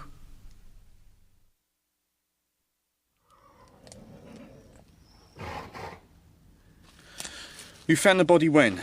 5 in the morning, sir. I'd just given the horses... Guardsman. Sir? Not sir. Guardsman, Duval. Guardsman, Duval. There was poor Marie. Eyes bulging. So you ran to get Madame Mevy? Yes. And the surgeon was with her, so... Well, the surgeon arrived on Friday night. About what time? 8? 6, sir. What? 6, sir. I saw him arrive. He didn't see me. I saw him arrive at 6. He came discreetly, as if he didn't want people to know. Tethered his horse to a tree down the path, rather than bring it to the stables. Then I saw Mary ride down there in a carriage, and they went off together. Later, about 8, he rode up to the stables. Does anyone else know this? I don't know. I wouldn't imagine so. I just happened to be walking through the woods when he arrived. Did you see Mary earlier that day? Yes. Was she with anyone? In the afternoon, I saw her with her husband, Michel. Anyone else? No. Well, I don't know. Later, I heard her. And a man's voice. Heard her? About midnight. I come back from the tavern. We were celebrating the cook's Saint's Day. We? Well, all the staff. Apart from Michel Rostand. Go on. There's a place where they worship, guests and so forth. I was walking past. It's underground. There's a grill. Somewhere down there, she was shouting. Shouting what? I wasn't sure, because there was a lot of chanting going on. Chanting? When they do their worship. So what was it you weren't sure she was shouting? My husband. And that's Michel Rostand? Yeah. And he's a bastard. And what was the man saying? I can't remember. Maybe something about being unfaithful. And was it her husband? I don't know. Well, why didn't you go and see what was going on? Well, we're not supposed to go near the cellars when they're worshipping. We're not even supposed to talk about it. The stable lad said the surgeon was here at 6. Do you believe him? Why should he make it up? Well, the surgeon's gone back to Amiens. Damn it. It'd take us hours. Maybe Jean got the time wrong, sir. There's a lot of nonsense going on in this place, Duval. But I find it hard to imagine the surgeon could be involved in this. Or prancing around in the cellar, summoning up entities. The stable lad did say he saw him with Marie. Well, perhaps our surgeon thought she needed a medical examination. You know his tastes. He did seem pretty upset about her death, which is unlike him. Women are accustomed to men knocking before they enter their drawing room, Lieutenant General. A servant girl of yours has been murdered, madame. Josephine, please. Madame, I'm sure we can dispense with the niceties. Oh, I do beg your pardon. Is this Michel Rostand? Yes. You sent word for me to fetch him, so I obliged. I am an obliging citizen. Your wife that was killed, yes? Yes. You upset about that? Of course. Crocodile tears, sir. Shut up, Duval. Sir. You're a handsome man, Rostand. Must be quite a catch. My wife didn't think so. Meaning? He means, Lacroix, that his wife was about as faithful as a deserting army. Please, Josephine. Josephine? My staff are my friends, Lacroix. Lacroix? What of it? Oh, nothing. Poor Marie put it about a bit, did she? Thank you, Madeleine. My pleasure. Is that right? She had someone else, yes. And you didn't like that? Oh, he had been having a difficult time. But she said she was going to tell him she didn't want to see him anymore. Who was the someone else? I don't know. Speak up, man. I don't know. You were seen speaking to her Friday afternoon. We spoke sometimes, yes. I was married to her after all. Doesn't follow that you have to speak. My wife never did. Left after 10 weeks and never spoke another word to me. Duval. Sorry, sir. What did you talk about, Michel? She wanted us to try again. Where were you between 11 and 1 that night? In a place where people worship by any chance? They know about it, Michel. No, the servants are not permitted down there. Where were you? If you weren't with your wife when she was killed, where were you? You weren't down the tavern with the rest of the staff. A stable boy happened past about midnight. He'd heard your wife screaming, "My husband, my husband." She was speaking to you, I presume. No. Then why should the stable boy tell me that? Because young Jean has a grudge against Michel. For what reason? Because Michel beat him up for making a pass at his wife. Is that true? Yes. Your wife was seen with our surgeon after she was seen with you that afternoon. They seemed very friendly. Well, according to Jean, no doubt. You are our major suspect, Roston. I want him secured somewhere. The cellar seems particularly apt. Take him down. Oh, I haven't done anything. You have no right to lock me up. It's all right, Michel. We'll sort it out. Madame, I'd be quiet. Maybe you should bear in mind that Jean-Paul Marat is calling for all you people and all clergy to be executed without trial, and if he knew about the activities that took place here, I'm sure he'd want your demise hastened. Did Jean tell you about Chalier? What? Did the stable boy tell you about Chalier? Chalier? He's a half-wit we look after. He usually stays locked up in his rooms. Half-wit who speaks with a stutter. He was wandering around Friday, in the grounds. Bet the stable boy didn't tell you about him. He's insane. He could kill anyone. Maybe you didn't see him. They're friends. So? So maybe Jean saw him and didn't want to tell you. Madame Marie, want to tell me about this half-wit? Chalier denounced his wife and she went to the guillotine. She had done nothing against the revolution, but she had been unfaithful. Chalier wanted his pound of flesh, he got it. But he still hated women ever since. So why is he here? He's a venal noble and a friend of my husband's. My husband insisted on taking care of him. And he locks himself in his rooms most of the time? He's encouraged to stay out of the way. Now and again he lets himself out. He tends to wander on his own. He's harmless. He hates women and he's harmless. Oh. Could he have killed this girl? He's been here 2 years. He hasn't killed anyone yet. Don't shout at me! What did you see on Friday afternoon? Nothing. Friday night, when your life depends on this, Chalier. No, we're not going to get anything out of him, sir. I saw Michel Rosta and Marie growing in the woods. Ask Jean. Jean is my friend. I told Jean. I can't tell anyone else. Lock him up, Duval. No. Shut up. Oh, you're not putting him in with me. And you speak when you're spoken to. Did you have sex with your wife on Friday afternoon, Roston? Well, why do you want to keep it a secret? It's not uncommon in marriage. This half-wit saw you, man. Saw you? Maybe. What do you mean, maybe? Well, when was the time before that? Months ago.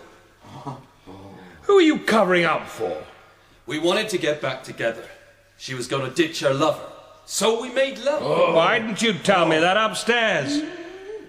Oh, God's teeth. Sir? What?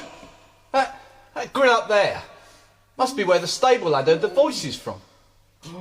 So? Well, it's a bit high up to hear anything, isn't it? Can you hear me? Duval! No, sir. Can't hear you hardly at all. No, sir. Which is unusual for you, you old bear.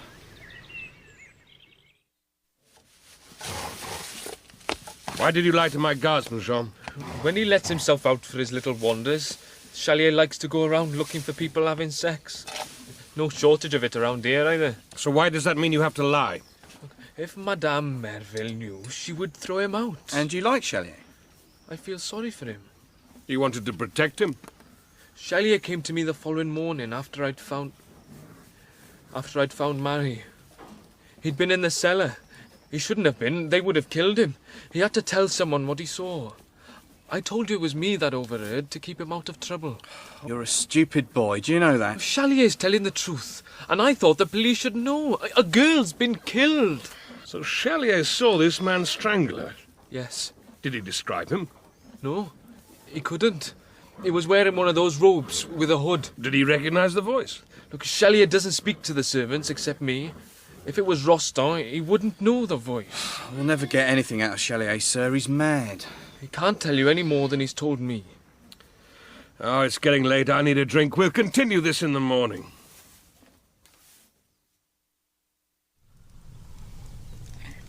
Aren't you tired? I haven't finished the wine yet. Does your wife know you're out of town? Well, I sent a message to her mother's, yes. Madeleine, Yes. will she ever get pregnant? Yes. God knows why we want to bring a child into this world. Don't get morose, Lacroix. I'm not morose. I just wanted to change the subject. I'm tired of... Solving crimes all the while? But half the time the culpable are too privileged to be brought to justice. Robespierre's friend. That still rankles with you. Oh, yes. You're good at your job, Lacroix. Ah, I can solve murders just like that. It must be my clear sight, Madeleine Boniface. Don't scoff. You don't get clear sight with a jug of wine. Well, we'll see. I think on this. Except for Michel Rostand Jean, the stable lad, all the servants are accounted for. It was the cook, Saint's Day, and they were all in the local tavern until about 2 that morning. Now that leaves us with Josephine Mereville, Chalier, Jean, or Rostand. Or one of those nutters in fancy dress. And we don't know who they are until I can get hold of Captain Deschamps. I wonder what his commander will think of him when he hears he dresses up in funny clothes. Not forgetting, of course, the surgeon. Our surgeon is a committed scientist. He wouldn't indulge in magic. He thinks alchemy is a joke. Well, he was seen with Marie at 6. What if he was her lover? And then she said she didn't want to see him anymore, and he didn't like that. Oh, but then our surgeon, he wouldn't be seen dead wearing robes with funny hoods. And in any case, then why should Marie be shouting, my husband, when she's being murdered? Because she was saying she was going back to her husband? Well, if it wasn't a ritual killing, it's got to be her husband or her lover who killed her. Who else would have a motive? The way Chalier described it, it would seem it had very little to do with ritual. Why is Michel Rostand so reticent that he and his wife were lovers again that afternoon? Well, surely that would lead us to think that they cared for each other again. I would have thought that was obvious. Really? He was reticent in front of Madame Mereville. You're kidding.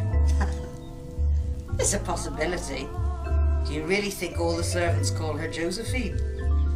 And that would give 2 more of your suspects an alibi. Well, I don't really think that Josephine Mereville is a plausible suspect. Motive? Jealousy. If my speculation holds water. Doesn't want Rostand to go back to his wife. Well, I'll put it to her in the morning. Very early in the morning. If you're right. What? Oh, nothing. You know, I'm beginning to think this estate would put a rabbit warren to shame. Lacroix? Have you ever been unfaithful to your wife?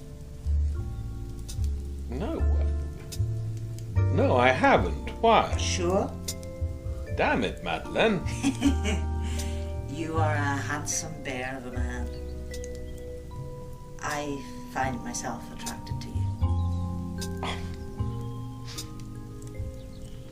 What do you do for carnal pleasure?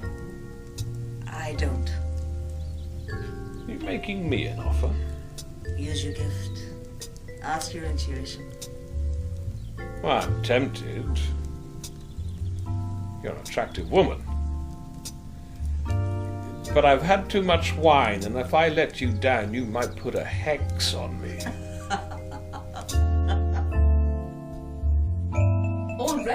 Lacroix. Can't I have my breakfast? I shouldn't worry about your reputation, madame. We won't pass the news around the estate. This is Madeleine's theory, yes? Michel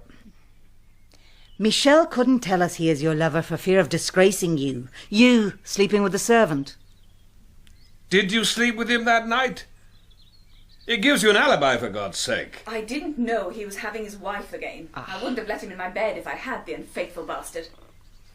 I'll dismiss him. I'm 35, Lieutenant General. My husband is away and I have needs. And if Roston told you he was going back to his wife, you'd get jealous. I'd get upset. He was good. He was in your bed that Friday night. Yes. Then you both have an alibi. If you don't indulge in magic, Josephine, how come you know the greeting cum potestate magi? All right. Years ago, I used to practice with my husband. There was something sexual about some of the rituals.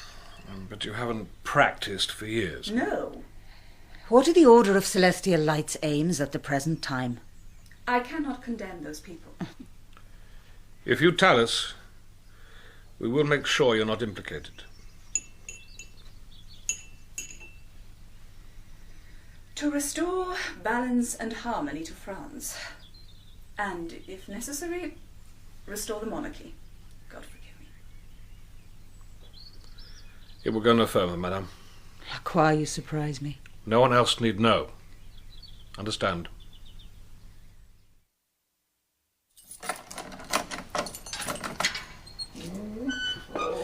You are a lucky man, Roston. You are such a randy bastard. Your wife in the afternoon, madame in the evening. Got quite a reputation, have you? Anyways, I've been told to let you out. Mind you, madame's not too pleased. Shut up, Chalier. I need to talk to you, Guardsman. I can't wait.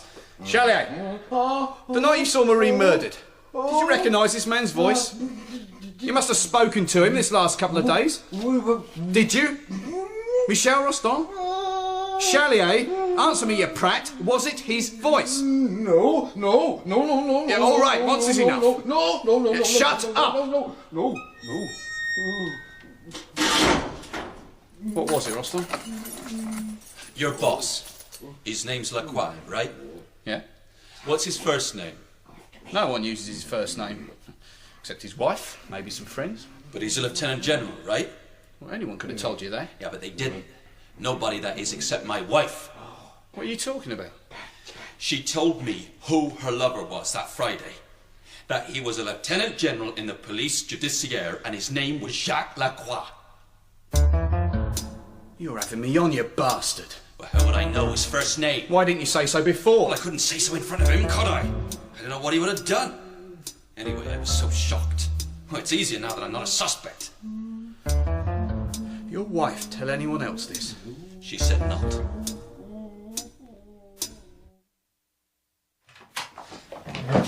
Sir? What is this? I have to ask you where you were last Friday night. What on earth are you talking about, eh? Hold him, men!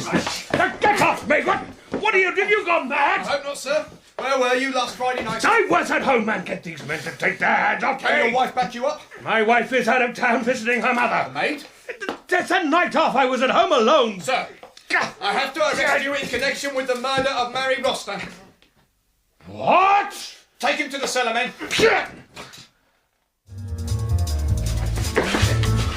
Oh, I do not want to be locked up in here! Shut it! You're making a big mistake, Duval. Roston said his wife told him her lover was a Jacques LaCroix and a Lieutenant General in the Police Judiciere. Oh, you fool! It's got to be the surgeon. The surgeon must have been impersonating me. Madame Evry knows the surgeon as Surgeon Lafitte, not Jacques LaCroix. But Marie might have known him as Jacques LaCroix. Don't you think, sir, some suspicions might have been raised if Marie referred to him as Jacques LaCroix and others as Surgeon Lafitte? Not if she wanted to keep his identity secret, man.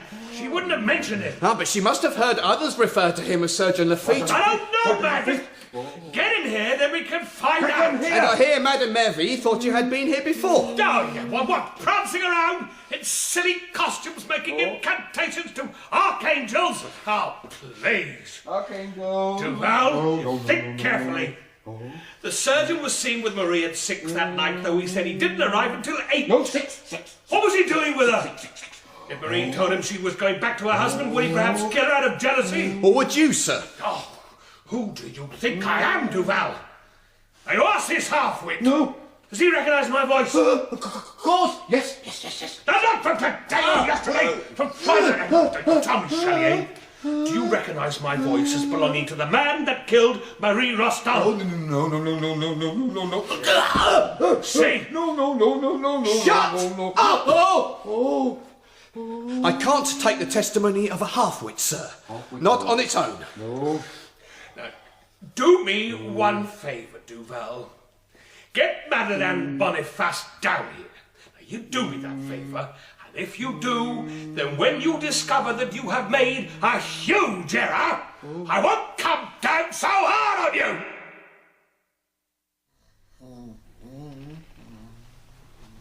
If it was the surgeon, why would he be so upset over the girl's death? Speak softly, Madeleine. We don't wake up the idiot. Why was he upset? He was bluffing. Oh, just possibly it was remorse. He identified male seed on her body. Would he do that if he had violated her? He didn't violate her. That was her husband earlier. Isn't there a possibility it could be someone else altogether? Well, it wasn't me, Madeleine. And who else could have impersonated me? Only the surgeon. And why did he say he didn't get here till 8 when he was seen here at 6? Josephine Merville quoted the Latin greeting the Order of Celestial Light use. So she thought you had been here before, though she wouldn't have seen you. Someone would have told her? Deschamps? A captain in the military might be gratified if he thought he had a Lieutenant General of the police in his order. Do you suppose all the members of the order think that Jacques LaCroix is one of them? Yes. Oh, this is preposterous. I'll give you an alibi, Lacroix, if you wish. I'll say I spent Friday night with you. After all, secret sexual liaisons seem to be everyone else's alibi around here. Is that a joke? Half joke. Oh, saved my life and wrecked my marriage. Why did you ask me last night if I'd ever been unfaithful? You don't think... Surely you don't think I was the dead girl's lover? Cum potestate megae. I had to consider it. The Order of Celestial Light has good intentions, even though I don't like the way they go about things. And you're a well-intentioned man. But I couldn't kill I know. I dismiss the thought. Moon conjunct Uranus, Lacroix. I told you it was a time of turmoil. Particularly for you. It was the surgeon, for God's sake. We have to get him here. I need you to talk to Duval. It's quite simple, Guardsman. If you are wrong, and there is a chance you are... I'm just doing my duty, mademoiselle. Madame, I was married. Citizeness, then? And there is a chance you are wrong, that is. If you are wrong, but you do this for him, he will take no action. If you are right, it's a feather in your cap anyway. I can't go back to Amiens to arrest the surgeon. You've arrested your Lieutenant General. Lacroix says to take money with you. Duval! Think of it as an insurance policy. I hate these places. They smell of death. You seem much perkier, Sarge. They can do with a shave. Well, the fever's gone. Besides, the prospect that Lieutenant General Jacques LaCroix may be guilty of a serious felony cheers me up no end. It could be the surgeon. I'd get more pleasure if it was LaCroix. Guess it has to be one of the two. I don't see, however, why I need to go to the chateau. General Roland's orders. I hate those places. Privilege of aristocrats. Execute them all, I say. Yes, gentlemen, what is it? I'm busy. Surgeon Lafitte. Hey! Let me do it, Duval. I'm the senior man here. Sarge. Surgeon Lafitte, we've come to arrest you. What? You heard. You're under arrest. We're here to take you to Chateau Varennes. What's the meaning of this, Lacroix? They tell me I'm under arrest. So am I, Surgeon. I've been writing 3 hours and they've explained Sit nothing. Sit down, Surgeon. What is that woman doing here? Independent witness, Surgeon. If this is police business, what right does she... She's helping me conduct this investigation. How can you investigate if you're under arrest? In 10 minutes' time, I shan't be, and since I'm the senior officer here, my wishes shall be granted. I demand... Sit down! Now, One of us, it seems, would be the main suspect of the murder of Marie Rostand. Well, I know for a fact that it wasn't me. Are you suggesting I killed Marie Rostand? You said you didn't get here until 8. The stable boy said he saw you at 6 with Marie. Why on earth, Lacroix, should I want to kill my own niece? What? Marie Rostand is your niece? Was my niece, Duval. Yes. Explain yourself, Surgeon. Christian Melville is my half-brother. You kept that quiet? He's wanted in connection with selling arms to the English. I'm a surgeon. It was best not to announce these things. Go on. Christian seduced Marie's mother. They had a long-standing affair. Obviously, he didn't want Josephine to know. When he left the country... Ran away. He asked me to take care of Marie. He left me money and asked me to forward her an allowance every month. Last week, Marie sent a message asking to see me. I arrived about 6. I didn't know anyone had seen us together. Well, why didn't you want people to see you together? I didn't want to arouse suspicions. Why should a surgeon be fraternizing with a servant girl? He's shafting her. Don't be ridiculous. I prefer older women. Ask anyone at Madame Deschamps. Why did Marie want to see you? She told me she was having an affair. She didn't tell me with whom, but she wanted to break it off. She thought her lover would continue to pursue her. She wanted the whole of her father's allowance in a lump sum so that she and her husband could go away and make a fresh start. Women, unfaithful bitches. You don't know how right you are, Sarge. Shut the hell up, you two. What did you say to Marie? That you'd give her the money? I said I would have to contact Christian. That's a good story, Surgeon. But then you have had a few days to make one up. I'm afraid I don't believe it, though. Madeleine, please, open the door. Lacroix? Josephine? Come on, it's all right. What's going on? Christian was having an affair with Marie's mother? Yes, I'm afraid so. I was under oath never to tell you. And I heard someone say that women are unfaithful bitches. Not now.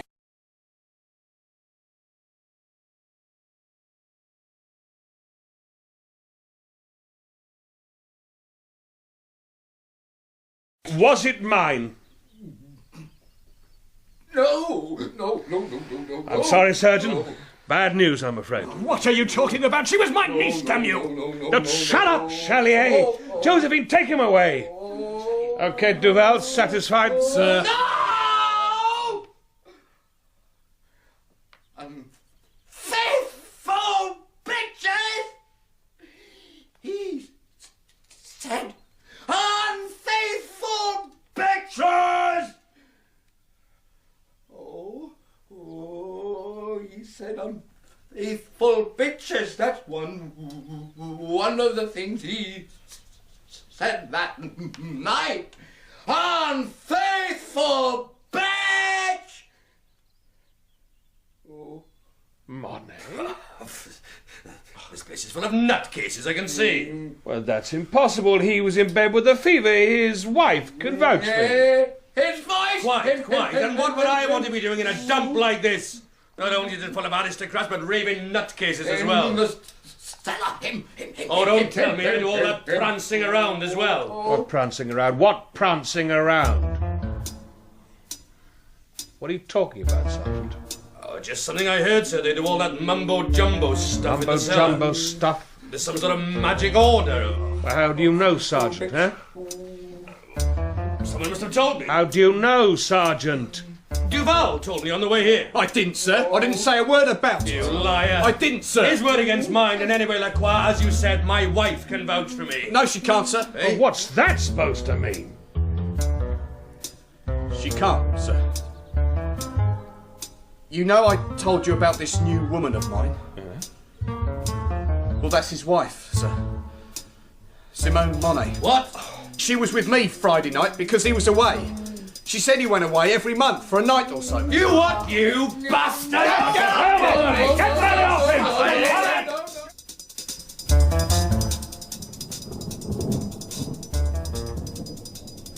You're covering up for yourself, Lacroix. Using me as a scapegoat. Leave us, Duval. Sir? Leave us.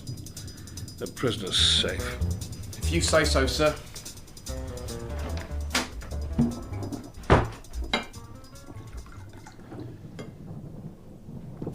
can't take a statement without a witness. That's why I asked him to go. I don't follow your logic. Between you and me, Monet.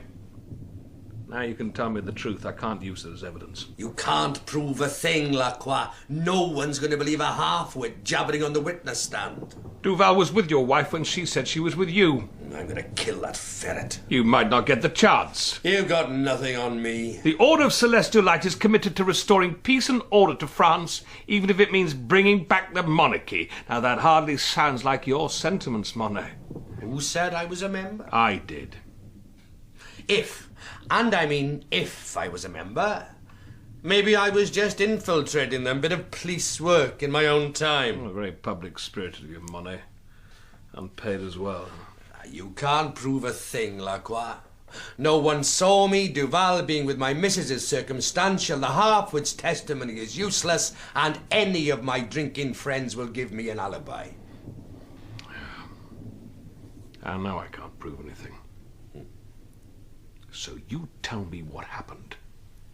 If I can't use it, you can deny it. Marie Rostand was crying, my husband, in response to you asking who she was going off with when she wanted to break the affair with you. Am I right? So? As a thug like you managed to get into the Order of Celestial Light. I met Christian Mervy 6 years ago. He came to police headquarters. He needed some documents to allow him to export some stuff. Business stuff. I helped him make a few shortcuts. Guns? I wouldn't know. And he invited you into the magic circle, just like that. We shared a taste for fine brandy. You believe in magic, Monet? Is that why you're so damning of Madeleine Boniface? A sort of double bluff? Like you accusing me of being a monarchist. By implication, therefore, you couldn't be one yourself. You can't prove a thing, Lacroix. The Order of Celestial Light want the monarchy restored. No one knows that was your purpose. Except Madeleine Boniface and I. And I shan't tell anyone. Might not be such a bad idea. You really are a monarchist, Lacroix. No. No, I'm not. But the way things are going, there could be terror of such magnitude. Things will get worse, yes. Did Christian Mervyn know you were shafting his daughter? No, of course not. He's been away for a year. You'll go to the scaffold, Monet. You haven't got a hope in hell. My sergeant committed murder at Chateau Varenne. That's ridiculous. He's got people in César's tavern vouching for him on Friday night. He was at Chateau Varenne, sir. Duval will back me up. Duval has a motive, Lacroix. He wants Monet's wife. General Roland. Withdraw the charges, Lieutenant General. They are already with the magistrate, sir, for God's sake. He killed that girl. That's why he's denounced me. How do you think this police force looks if one of my sergeants is accused of murder? How do you think I look? Withdraw the charges, man. How can I? Your life might depend on it. Otherwise, I have no option. To arrest me? Monet has denounced you as a monarchist and enemy of the revolution. Yes, you said. It has been endorsed by 2 of his guardsmen. Duval? No, not Duval. Duval might actually like you. I'll have no option, Lieutenant General, but to place you under arrest.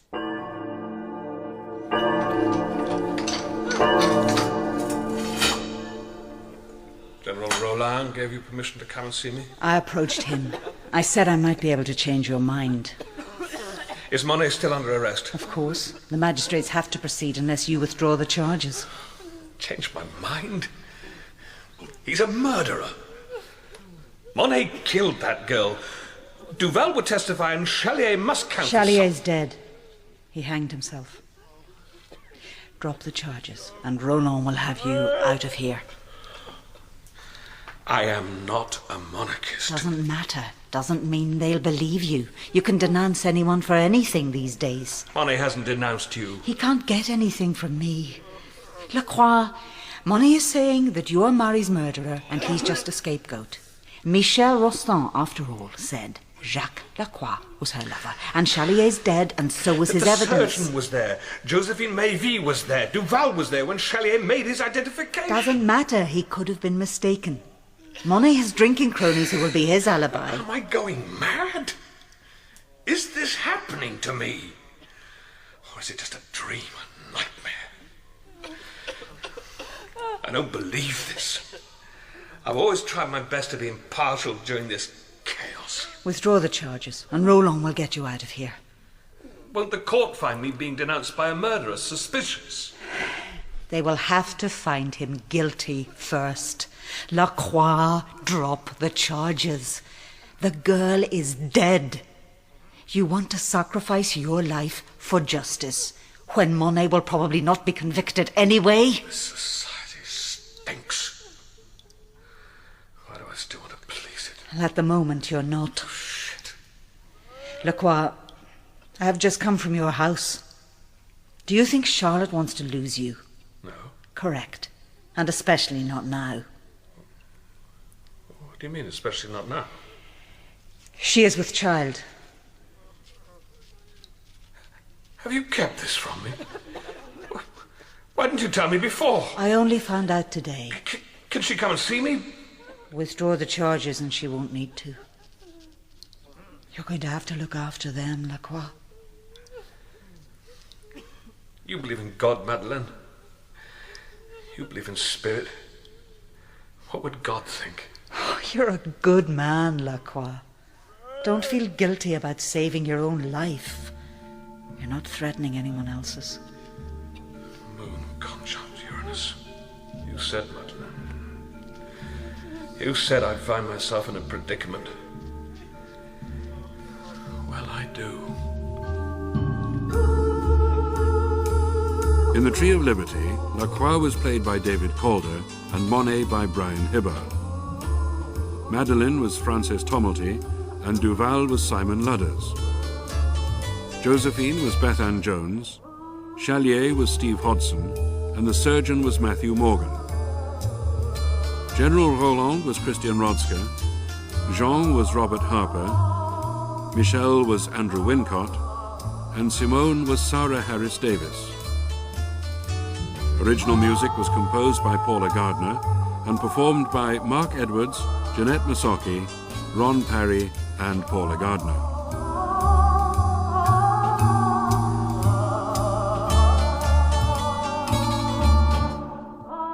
The Tree of Liberty was written by Nigel Baldwin with additional research by Constantia Michael. The director in Wales was Alison Hindle.